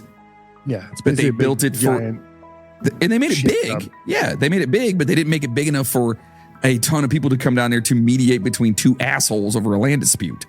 Okay, yeah, basically the floor couldn't hold all the people. Correct. So without any kind of warning, the floor gave way and collapsed. The people that were standing out, sitting on the floor, fell through the floor to the level below where the latrine was. Some were actually killed by the fall itself. Others died because they couldn't escape the huge amount of shit that was down there. Yeah, they drowned in shit. That's fucking brutal, dude. Oh my God. I don't know. I still, the snakes is worse to me. Anyway, so. No, this is way worse. No, snakes are worse. Yeah. I would rather get attacked by a snake and die that way than fall into a fucking shit pile and drown because someone's fucking shit was in my mouth. Nope. I'll take the doo-doo all day, buddy. Yeah. Sorry. Dude, people pay for that shit. Yeah. Do they pay to get snake bitten? That's what I'm saying. Wait, what? You don't do people get paid to get snake bitten? No. But they pay to have doo-doo in their mouths. Yeah, whatever. Sorry, folks. This just went. Yeah, no, it went Erfurt. Yes, it did. It did do that. So meanwhile, the king and archbishop survived, if not for the alcove situated on a small stone floor that didn't collapse. They grabbed the iron rails of a window until they were rescued. The death toll was estimated between 60 to 100 fucking people who were crushed, drowned, or suffocated by the fumes in the big pool of shit. Yeah. The fumes alone killed people.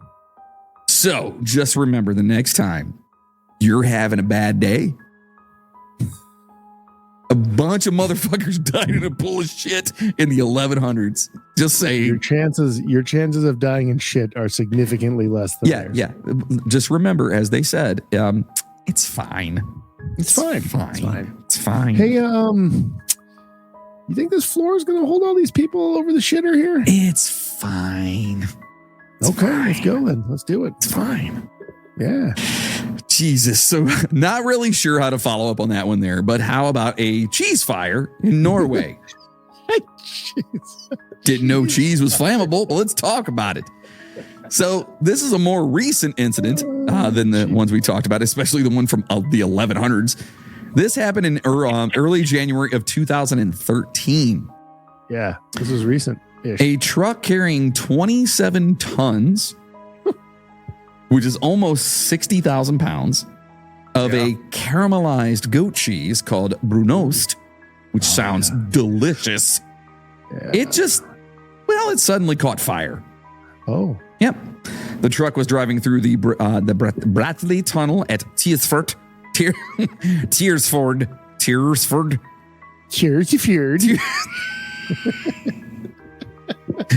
Okay, I'm going to go back and say Tiersford. There it is.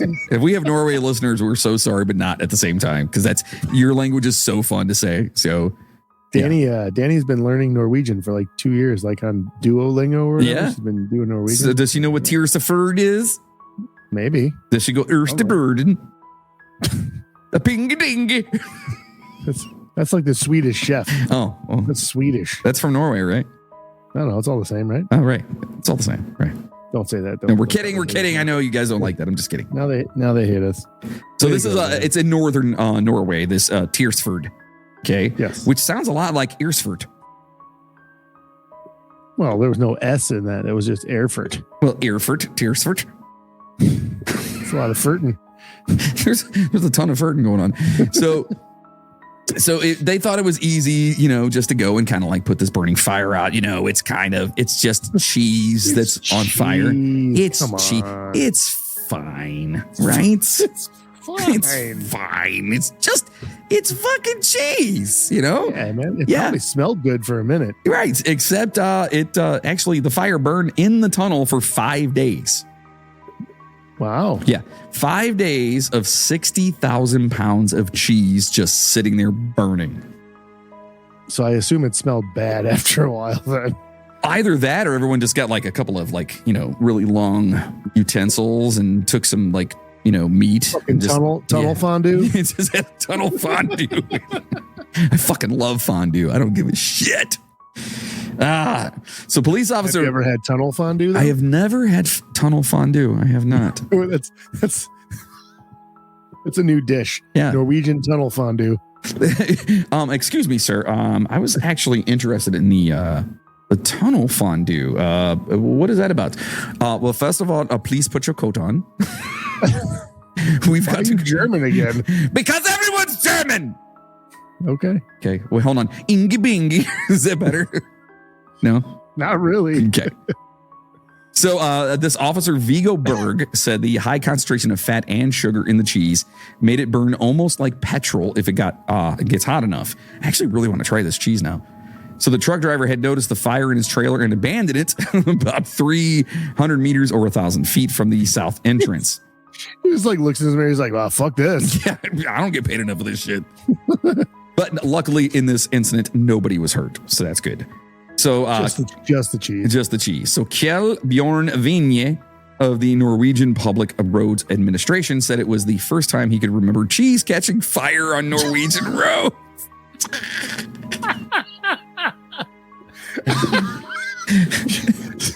I'm just picturing that so do you ever remember this happening before? And the guy's just like, honestly, man, I can't think of any other time cheese caught fire on the roads, man. Well, you're pretty close to that because I have a quote for it. It says, quote from him, "I didn't know that brown cheese burns so well."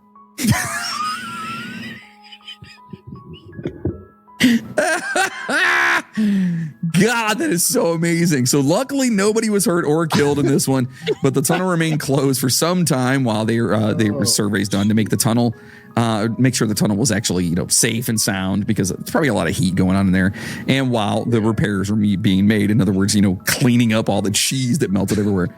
So there you have it. Be a fucking mess. Yeah, but it sounds delicious cheese, though. Think about how bad it is just trying to scrape burnt cheese off a pan or something, right? It depends on the cheese though. You know what I mean? Like cheap shitty cheese burns and it's gross, but real cheese, good so cheese. This shit would probably be even worse because of the high sugar content. Yeah, with the caramelized, it was caramelized and whatnot. Yeah, it was probably pretty crazy. Yeah, it probably made like a fucking almost like a big crackling on everything. Dude. Yeah, that'd be gross. I'd still eat it. Anyway, so there you have it. A few of the stranger disasters that we found. We're probably going to find some more and maybe do a part 2 to this because this is fucking amazing to me. I found there was more. There was more stuff. So we will be doing a part 2. We'll put it that way. Yeah. There's a couple more, as Moody said, that he found, and including some interesting natural disasters that, or maybe we'll do a bonus on it, or we'll do a part 2 one way or the other. You know what? We can do some, We'll keep you guys posted on this because we never said when. You know what I mean? We never said when. So real quick, before we go any further, I have a joke that goes back to our first story about molasses floods. The joke itself is not about a molasses flood because that would be oddly specific. That'd be so awesome. Like, dude, I actually have a joke about the molasses flood. Like, where the fuck did that come from? All right. Okay, go ahead with your joke. Wait. Tell me the joke. Continue the joke. That's it. Continue the joke. So there's 3 moles, and they're just digging their way through a field, looking for food or whatever. Okay. And first mole in line starts sniffing around. He's like, I smell carrots. You guys smell carrots? I smell carrots. We're getting close to food. The second mole, they go a little bit further. Second mole starts sniffing around. Oh yeah, I smell potatoes. You guys smell potatoes? You can tell by your face. You see where this is going. I'm hoping everyone does, but please go. So he's like, yeah, we're definitely getting close to food. And then the first mole yells back to the last mole in line, and he says, "Hey man, you smell anything? You smell any food?" And the last mole is just like, "Man, I don't smell nothing but molasses."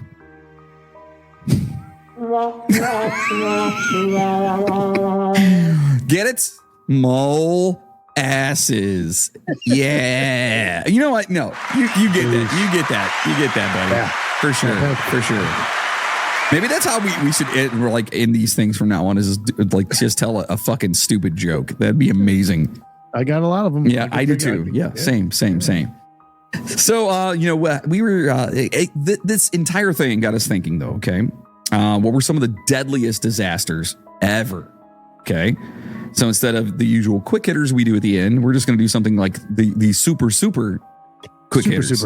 Super quick hitters here. Yeah. The rundown of the deadliest disasters ever. Okay. So number 5 on our list is the 2010 Haiti earthquake with an estimated 316,000 people.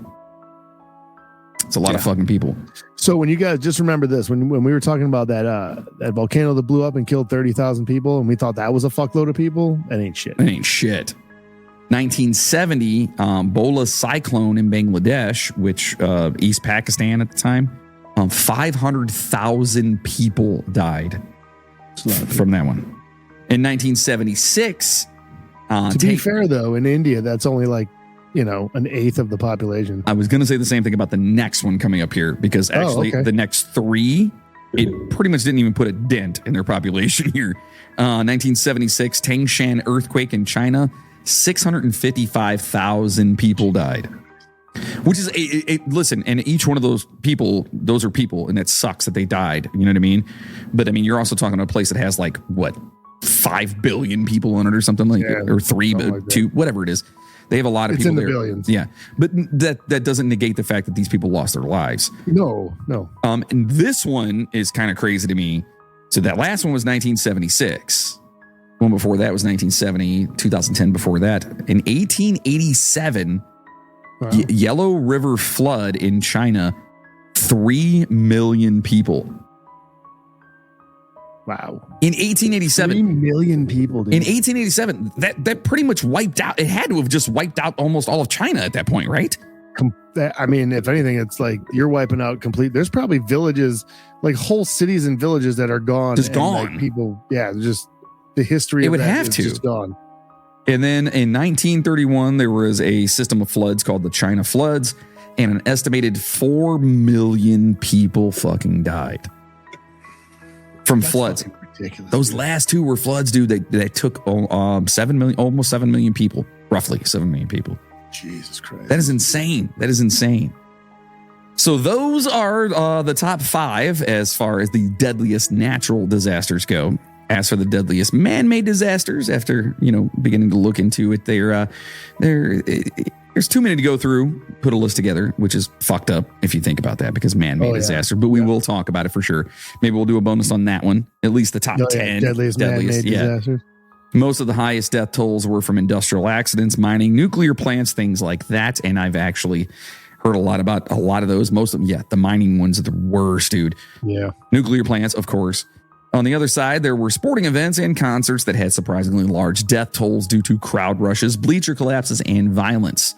So those ones perhaps we'll send over to Patreon and we'll do a bonus for those. Yeah, that'd be fun. So we can talk about it. All right. So maybe also a bonus discussing the worst man-made disasters. Yeah, I think that'd be good, right? Yeah. Yeah. So let's discuss those at a different time. We never said when, though. We never said when. It's your favorite part of the show, the movie review. Which top 10 movies will make the cut today? Ta-da! All right, so we're going to be talking about today, in our movie section here. We're going to be talking about the best disaster movies of all time. And of course, we want to know what movies you've seen. Oh, we want to know what you thought of these movies, and so on and so forth. I'm sure that Moody and I, we've probably seen the majority of these, I would assume. I would think so. We're on Ranker, which I love Ranker because it gives the lists of other lists that they're on. So I love that. So coming in at number 10 is Dante's Peak. Okay. Pierce Brosnan. Mm-hmm. You have not? I have. Okay. Linda Hamilton. Have you seen that one? Oh yeah, I've seen this one. Okay. It was okay for a disaster movie. That was like it was about the volcano, right, in LA. Is that the one? Yeah. It's like 90s. That's like pure 90s disaster movie, right? Well, let me tell them what it is. It's set during the sudden awakening of a stratovolcano. The storyline of Dante's Peak weaves through small town peril and sizzling lava flows, creating plenty of tension. Despite mixed critical reception, it became a disaster genre favorite, a standout for its realistic portrayal of geological phenomena. The movie's scenes like the acid lake and collapsing dam still resonate with viewers today. Yeah, the acid lake part, well, that was kind of fucked up. Yeah. Mm-hmm. So I don't know, man. I give that one probably, I'm going to say like a 5 from 1 to 10. Yeah, it was all right. I mean, it's a good way to kill some time and get a little bit of amusement out of it. Like, it's not bad. Yeah. So 10 middle fingers. I'm going to give it 5 on that one. That's what I'm going to do. Yeah. I like the rating system. Yeah, that's our rating system. Okay, this is a great movie, actually. Number 9 on the list is 28 Days Later. Oh yeah. I'm sure you've seen this one. Yeah. Right. Amazing movie, 2002, excuse me. It's got Cillian Murphy, Noah Huntley, Naomi Harris, Brendan Gleeson. Basically, dude wakes up out of a coma, outbreak, and there's a viral outbreak, and it's the crazy zombies who like chase you and shit. So it's like, it's not like it's like a rage. It's like a rage thing. Yeah, like they get, they're very upset and angry, and they just want to, Which, if I'm not mistaken, 28 years later is supposed to be coming out soon. Supposedly, they've been talking about that for a long time now. It's though. supposedly. I've heard more stuff about it recently, but I don't know. Are they going to release it? 28 days and then 28 weeks. Right. Are they going to release it?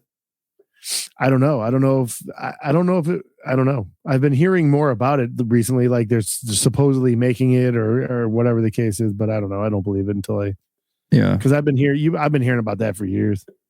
Well, Cillian Murphy is also like a fucking huge actor now. You know what I mean? Yeah, he does all kinds of shit. So I don't know if he's going to want to, but yeah, he does. What's that fucking the Peaky Blinders and shit? Like he's a huge. I haven't watched that. I heard it's awesome, though. I heard it's great. It's totally not what is real. Like they took a lot of liberties in that fucking show.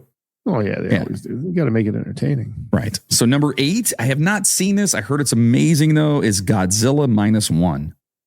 Oh, I haven't seen that one yet either. I've heard this is like the best Godzilla movie they've made in forever. Yeah, I've heard nothing but good things. Yeah, everyone says it's great. So set in post-war Japan, this kaiju film hits hard with its intense scenes of destruction and emotional depth. The raw portrayal of a former kamikaze pilot's PTSD amplifies the narrative. Critics praise its social commentary and powerful direction. Oh boy. Labeling its defining entry in Godzilla's series. Creative elements like realistic visuals and complex character arcs elevated to a new level in disaster filmmaking. So that immediately makes me go, this is a woke Godzilla movie. Can I just say one thing? Sure. Can you repeat like the first two lines? Set in post-war Japan, this kaiju film hits hard with its intense scenes of destruction and emotional depth. The raw portrayal of a former kamikaze pilot's PTSD amplifies the narrative. Okay, you can stop right there. Okay. The guy is still alive, so clearly he was a really shitty kamikaze pilot. Maybe that's the PTSD. He's just like, fuck, I can't do anything right. I don't understand. I don't know. Maybe I'm reading too much into that. I don't know. He's like, I'm going to do this. Like if someone's like, guy on the other end goes, it's fine. like if someone's like, oh man, what'd you do in the war? And he's just like, I was a kamikaze pilot. And then you just like, you would just look at it and be like, what? Cool story. Yeah. Cool story. Yeah. It's great. You were a how are you here? Yeah. Why are you here? Yeah. You shouldn't be here because you're either really bad at what you were supposed to do. You know what I mean? Or you're a liar. Those are the two things you are. Number 7 is Outbreak. Great movie, in my opinion. I loved this movie. I thought it was cool. That was the monkeys, right? Yeah, it was 1995 where the little monkey freaking caught Ebola. Was that Morgan Freeman in that? Morgan Freeman, Dustin Hoffman, Rene Russo, Kevin Spacey, and Cuba Gooding, dude. Like, it was a huge cast back then. It's also ranked as 84 on the 100 grossest movies ever. Also ranked number 19 on the best movies in 1995 and ranked number 6 on 25 great movies that have a ticking clock. Oh, it's weird that that's a thing. Oh boy, here we go. Wait, what is number 1 on? Can you go look at that list? What is number 1 on that list? On which one? The ticking clock list. Yeah, let's look at this. Number 1 on ticking clock. Oh, come on. It's Back to the Future. Oh, all right. You sounded so disappointed. You're like, oh. I am disappointed. It's fine. It's fine. It's fine. Number 6 on the list is Deep Impact. Basically, the mirror version of Armageddon. Yeah. They came out of the same fucking year. It's about a comet hitting the fucking Earth. I actually like this one better than Armageddon, other than Steve Buscemi's character. I've seen Deep Impact. I have never seen Armageddon. So, well, this is actually the second time Morgan Freeman shows up on our list. He was actually the president in this one. Oh, that's right. He was in that one too. Yeah. So it's number 549 on the most rewatchable movies. I don't know if that's a good thing or bad thing. 138 of the best movies of the 90s and ranked number 26 of the best movies of 1998. And it's literally a more emotional, I guess not emotional, but more like character narrative of Armageddon, where like, you know, the world's coming to an end and someone has to save the Earth, and you know, because the comet's going to hit. They both came out like literally the same year. It was I actually, like I said, I like this one better. It wasn't bad. Like I said, I've never seen Armageddon because, quite frankly, I don't fucking care. Okay, it was one of those movies. Valid. That was one of those movies. I have a thing about movies where if they're like super fucking hyped up, I don't want to see them. All right, so we're gonna start playing a game. Yeah, we're gonna play a game real quick. But finish your statement. Go ahead. Well, I was just gonna say, like, I have this thing with movies, like if they're super hyped up and everyone's like, oh, this fucking blah blah blah, like it has like the opposite effect on me. Like, I don't want to see it. So I've never seen Armageddon. I've never seen The Hangover. Like, I won't watch it. I don't care, because like it's just one of those things. I don't know what it is with my brain. It's just like, dude, I don't give a fuck. Fuck you. I'm not watching it. You know what I mean? Yeah, I get it. I guess I understand. Yeah, I get it. I mean, Armageddon is just, it's kind of cheesy. I think it's Bruckheimer. I think it's a Bruckheimer film, so you kind of know what's going to happen as far as like, I know what's going on. I know like Bruce Willis is in it and fucking Liv Tyler, and watch Deep Impact and add Bruckheimer freaking action to it, and you've got the same movie. That's what it is. So now, also Deep Impact could also be a good name for a porno. I'm pretty sure it is. Yeah, I'm sure it is too. Yeah. Or Deeper Impact. I mean, granted, so could Armageddon, but that'd probably be a really fucked up porno. I don't want to watch that one. So, we're going to play a game. Yeah, let's hear it. I'm going to give you the title of the movie, the list that this movie is on, the other list that it's on, and I want you to see if you can figure out what it is. Probably not, but okay. Okay. It is on, let's see, 13 things that prove Pacific Rim and this movie are the exact same movie. Okay. Ranks as number 10 on the biggest movies of the 90s. Okay. Also ranks number 16 on the best alien movies of all time. Via Pacific Ranker. Rim and this movie are the same movie? Uh-huh. And this is an alien movie. Independence. Is it Independence Day? It's Independence Day. Fuck yeah, dude. All right. Which I love this movie just because every now and then, man, you've just got to sit and just let your brain just seep out of your head for a second and just enjoy a movie. Don't think about it. Fun, dude. Just enjoy a fun movie. And I hate that people always have to fucking break down movies because it's like, well, this. Like, people are fucking berating the new Deadpool movie. Dude. Not really? I haven't heard nothing bad about it. I do people. Well, I'm also on all these fucking groups and shit, you know? And nerd. Yeah, of course. And so they're just, everyone's got, breaking down like the storyline. Just fucking enjoy it. Yeah, no, it was made for the fans. That's it. That's all it is. So, their storyline really doesn't matter at all because it's a fun movie, And Independence Day to me was a fun movie. I love Will Smith. Let's be honest. The redemption arc of what's his name? Fucking Quaid. Randy Quaid in that movie. Yeah, Randy Quaid, yeah. His like redemption story, yeah. It's great, dude. And he is a real life cuckoo.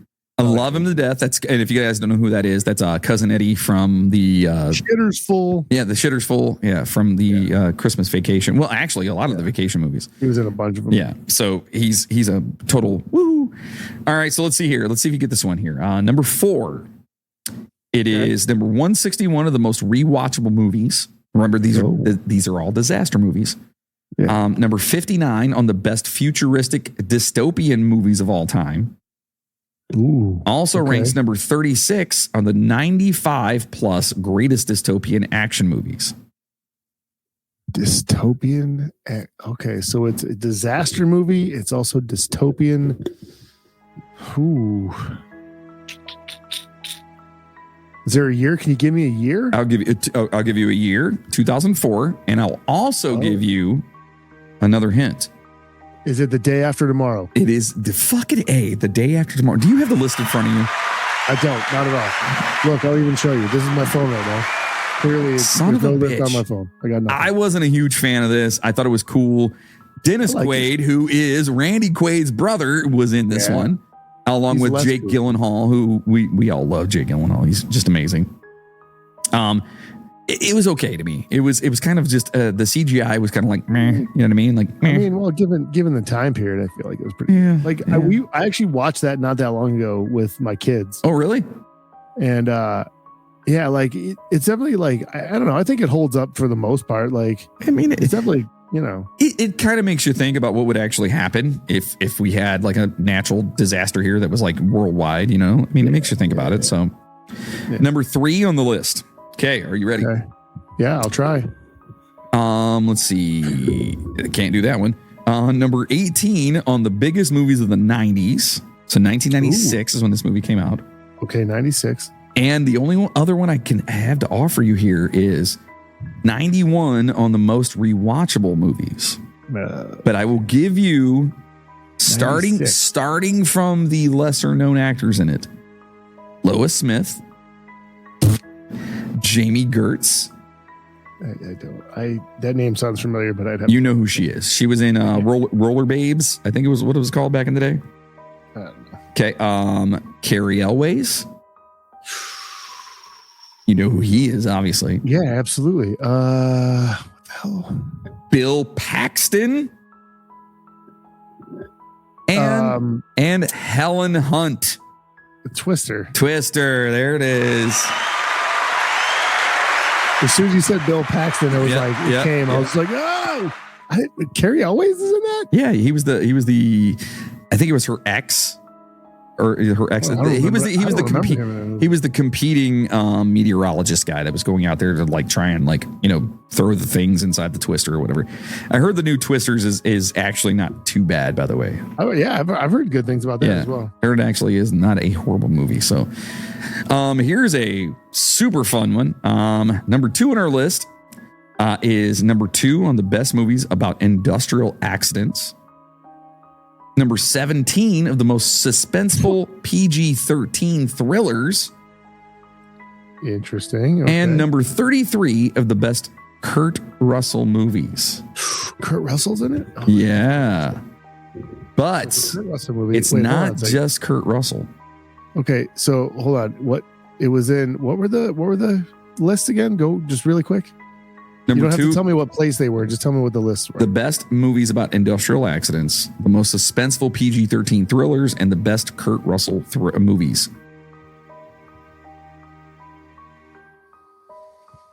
I'm trying to go through Kurt Russell. Okay, I'm going to give you one here that you're either going to get or you just don't know the movie. Okay. Okay. The other actor in this movie is Mark Wahlberg. Mark Wahlberg and Kurt Russell? 2016. I'm going to give. Let me read this real fast. Inspired by a real life catastrophe, this movie plunges viewers into the harrowing events of an offshore oil rig disaster. Oh, okay. Is that the fucking Deepwater Horizon or whatever? Yeah. It was okay. I never saw it. I love the intensity of it, especially because it has water and me and water. I'm like oil. We don't go well together. I haven't seen that one. It's okay. It's not great. Number 1 on our list for 2015 does not appear to be on any other lists.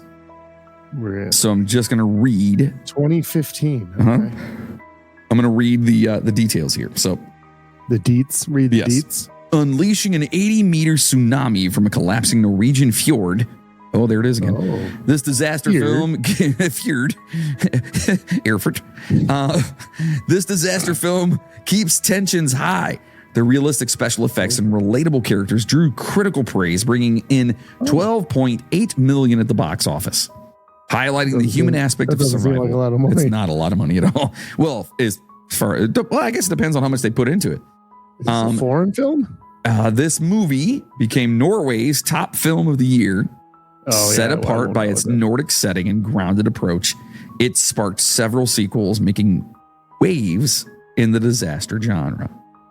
Sequel? I have no idea. It's called The Wave. Oh. Hence the tsunami, I guess, right? There you go. Yes, and if you would like to watch that, you can subscribe to Hulu, Netflix, or watch it free on Crackle, Plex, Pluto, Tubi, and Vudu. That's right. Find it here. So you can pretty much find it anywhere. And it's on Prime Video. Yes. It's called The Wave? The Wave. I'm surprised like the old school disaster movies weren't on there anywhere. None. Yeah. Like Airport and like fucking Towering Inferno and shit like that. Right. Yeah. Dude, that was a big one back in the day. That's what I'm saying. Like, where was all that shit? What was the one with the ship that was going down? And not fucking Titanic. Poseidon Adventure? Poseidon Adventure. Yeah. Like, where the fuck is that at? Like, it flips over and it's like upside down underwater and they got to make their way. Maybe those weren't natural disasters. Because those are all kind of consistent. Is it natural disasters or is it just disaster movies? Hold on. It is. No, it says best disaster movies of all time. Yeah, but like Godzilla minus, that's not a natural disaster. No, he's a lizard. Is that natural? Yeah, but wasn't Godzilla created by like radiation and shit like that? It's fine. It's fine. I can't believe there hasn't been a movie about a super yet either. That is true. That is so weird. That is crazy. They need to make a movie. That's what we should make. We're going to call it Super, and we're going to make a movie about it. Yes, but it's going to be like in the vein of like Shaun of the Dead. It'll be a short though. It'll be like a short, like a 30-minute movie, and it'll just be fog the whole time. 30 minutes of fog. You can't see anything. And then we just die at the end. 30 minutes of like green fog, and then at the end for the last 5 minutes, it's just the camera panning around to a bunch of people laying dead on the ground. Moody. Called Super. Moody, are you touching my dick right now? No. Oh, I thought it was mine. You know it's not I yours. can't see my feet. All right, so listen, those are your movies right there, and that was the disasters that are just weird as shit and crazy. So many people lost their lives over like the most insane ways, man. Like you're talking beer, molasses, fog, snakes. Yeah, this episode was very it was fun. It was fun. On a side note, I had to look up who Jamie Gertz was just to see if I knew who she was. I definitely know who she is, obviously. You know who she is. I do. She is also part owner of the Atlanta Hawks. What? Her and her husband are part owners of the Atlanta Hawks. Holy shit. Really? Yeah. What is a more well-known movie that she was in? Oh, let me go back. She was in Lost Boys. She was the chick in the Lost Boys. Yes, she was the whatever her name is in the She was the chick in the Lost Boys. Yeah. So I if you guys can't think of her name. Have you guys ever seen that or like I said, Roller Babes? I know she was in that, and like she's been in a bunch of movies. Yeah, she's Star. That's her name in Lost Boys. Star in the Lost Boys. Yeah, so she's part owner of the fucking Atlanta Hawks, the NBA team. Yeah. Well, okay, good for her. Good for her and her husband. Yeah. Yeah. Don't you wish you had that money? Yeah. Well, listen, I'm like, I wonder how she could afford that. Her husband is a billionaire businessman. Shocker. He co-founded the private equity firms Apollo Global Management and Ares Management. As of May, his net worth by Forbes is $11.3 billion. Billy with a B. B with a B. Yeah, that's fine. It's fine. It's fine. It's fine. It's fine. All right, we hope you enjoyed this together episode. Since 1989. Well, of course, because he's fucking she was rich. with him before. She was with him before he made his money. Because he didn't make good his for money. her. That's cool. That's cool as shit. He founded the one company in 1990. So it was right after. So they were married in 89, and he founded one company in 90 and the other company in 97. You know what that means? He didn't have all that money yet. Yeah, but he also There's no fucking that also prenup either. means there's no prenup, so that's half hers, buddy. I don't give a fuck who you are. If you have, would you say it was $14 billion? $11.3 billion. $11.3 billion. If you had to give fucking $7 billion, I don't care how shitty. That's I don't care bad how math. shitty my marriage is at that point. That's not real. I don't care how shitty my marriage is at that point. I'm not divorcing. No, hell no. I'm fucking dealing with that shit. No, because you could have $11 billion, but losing $5 billion of that. Yeah. That's not like we had, I had $100,000 and I had to give her $50,000. Okay. That sucks. It sucks. But billion? Yeah. Just giving it away. Yeah. No, he's not going anywhere. No, hell no. No. But good for her though for sticking out with him though. You know what I mean? Like, cause she at any point in time she could be like, you know what? This ain't working. Just give me my $5 billion and I'll get out of here. Yeah, just let me go. I'll make a deal with you. Give me 4 and you won't hear from me again.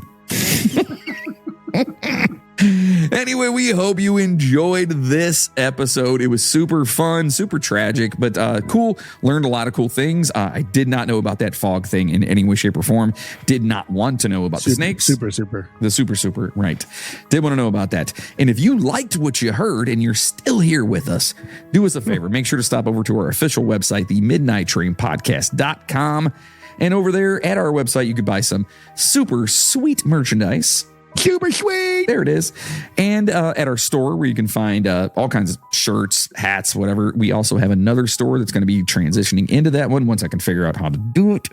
But I'll put a link in the show notes for this one so you can get your We Never Said When shirt. Yeah, we never said when. And the ever popular If It Wasn't Aliens, It's Bullshit. Wasn't aliens, it's bullshit. Right. So that shirt's also available too. And I'll make sure that's in the link for you guys. We still have the Don't Be a DeSalvo shirts because that's one of my personal favorites. I have that shirt. That one is in there. The Duke of Fingerbum is still there. The Jersey Raccoon t-shirt is there. The shit-eating robots, those are still there. Yeah, we have all those in there still. So if you like what you heard from us, please consider being a show producer. Help produce this motherfucker by heading to the midnighttrainpodcast.com and clicking on the Patreon button at the very top of the page, or go to patreon.com/the Midnight Train Podcast. Just listen for $5 a month. Now there's other tiers where you can get like some free stuff in there. But if nobody should ever. You know what we should do? Speaking of tiers and free stuff, We should make one of these new shirts that we were talking about exclusive for the higher end. Oh, that'd be sweet. Yeah, we could do that. Like maybe the thick, sticky, and slow moving shirt. Yeah, let's do that for sure. That could be, I'm down for the higher tier. Yeah, we'll put that up there Patreon. we'll put that up for like maybe a 10, so if you donate, for $10 and then you get a thick, thick, sticky, and slow moving. I love it. That's a good one. But also too, I don't want anyone to ever, don't give us money that you don't have. You know what I mean? Like, if you can do it, but don't ever think that we are like, we're okay over here. We would like to be better. Don't get me wrong. I would like to have insurance at some point in time. Who wouldn't like to be better though? It'd be great. Maybe do this. Don't not full-time. be better to give us money. That's what he's trying to say. Exactly. Like, take care of yourself first. And if you can't afford it, that's awesome. Please help out. But if you can't, just listen to the show that's on normal, the podcast listening stations, wherever you listen, and just tell people about the show. That's it. Yeah. Because that right there, that's just as valuable to absolutely. us. Like, just tell people, like, when you're hanging out at work, be like, hey, these two idiots just talked about this weird shit where molasses came in and killed a bunch of people in Boston. You know what I mean? Like, it's fine. It's fine. So is the show any good? It's fine.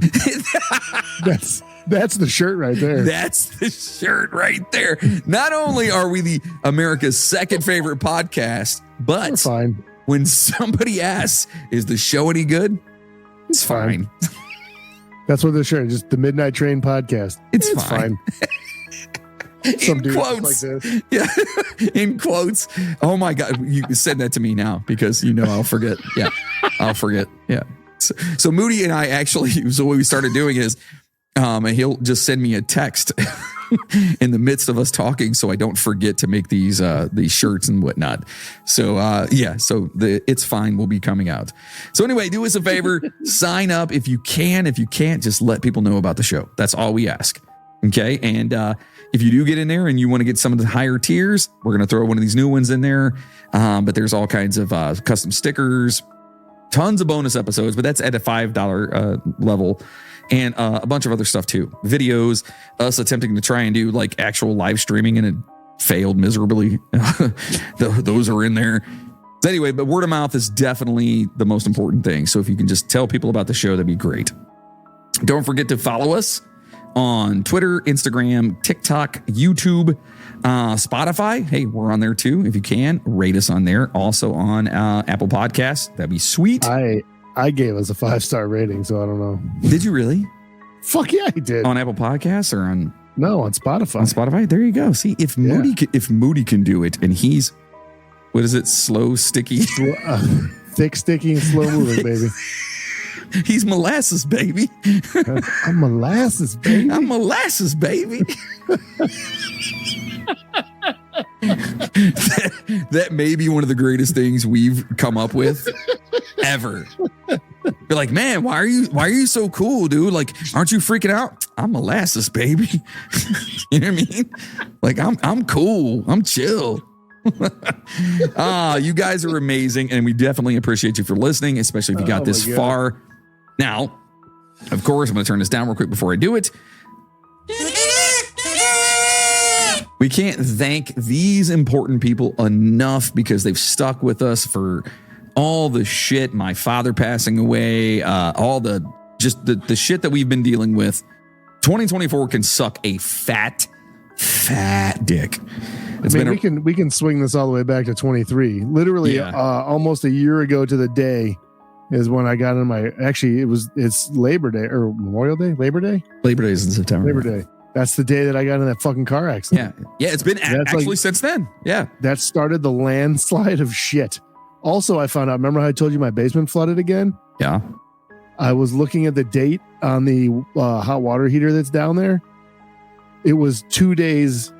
The time it flooded this year was 2 days before it flooded last year, because it was 2 days before the date on my hot water heater, which was when it was put in last year. Jeez. So almost a year to the day, we flooded a fucking again. Yeah, and I really just want you guys to understand this. But if you're still here and you're still listening, we're not bullshitting. We're not joking. I mean, yeah, our times with work and schedules and stuff, it conflicts sometimes. But when we say that we've been going through some shit, we've been going through some fucking shit.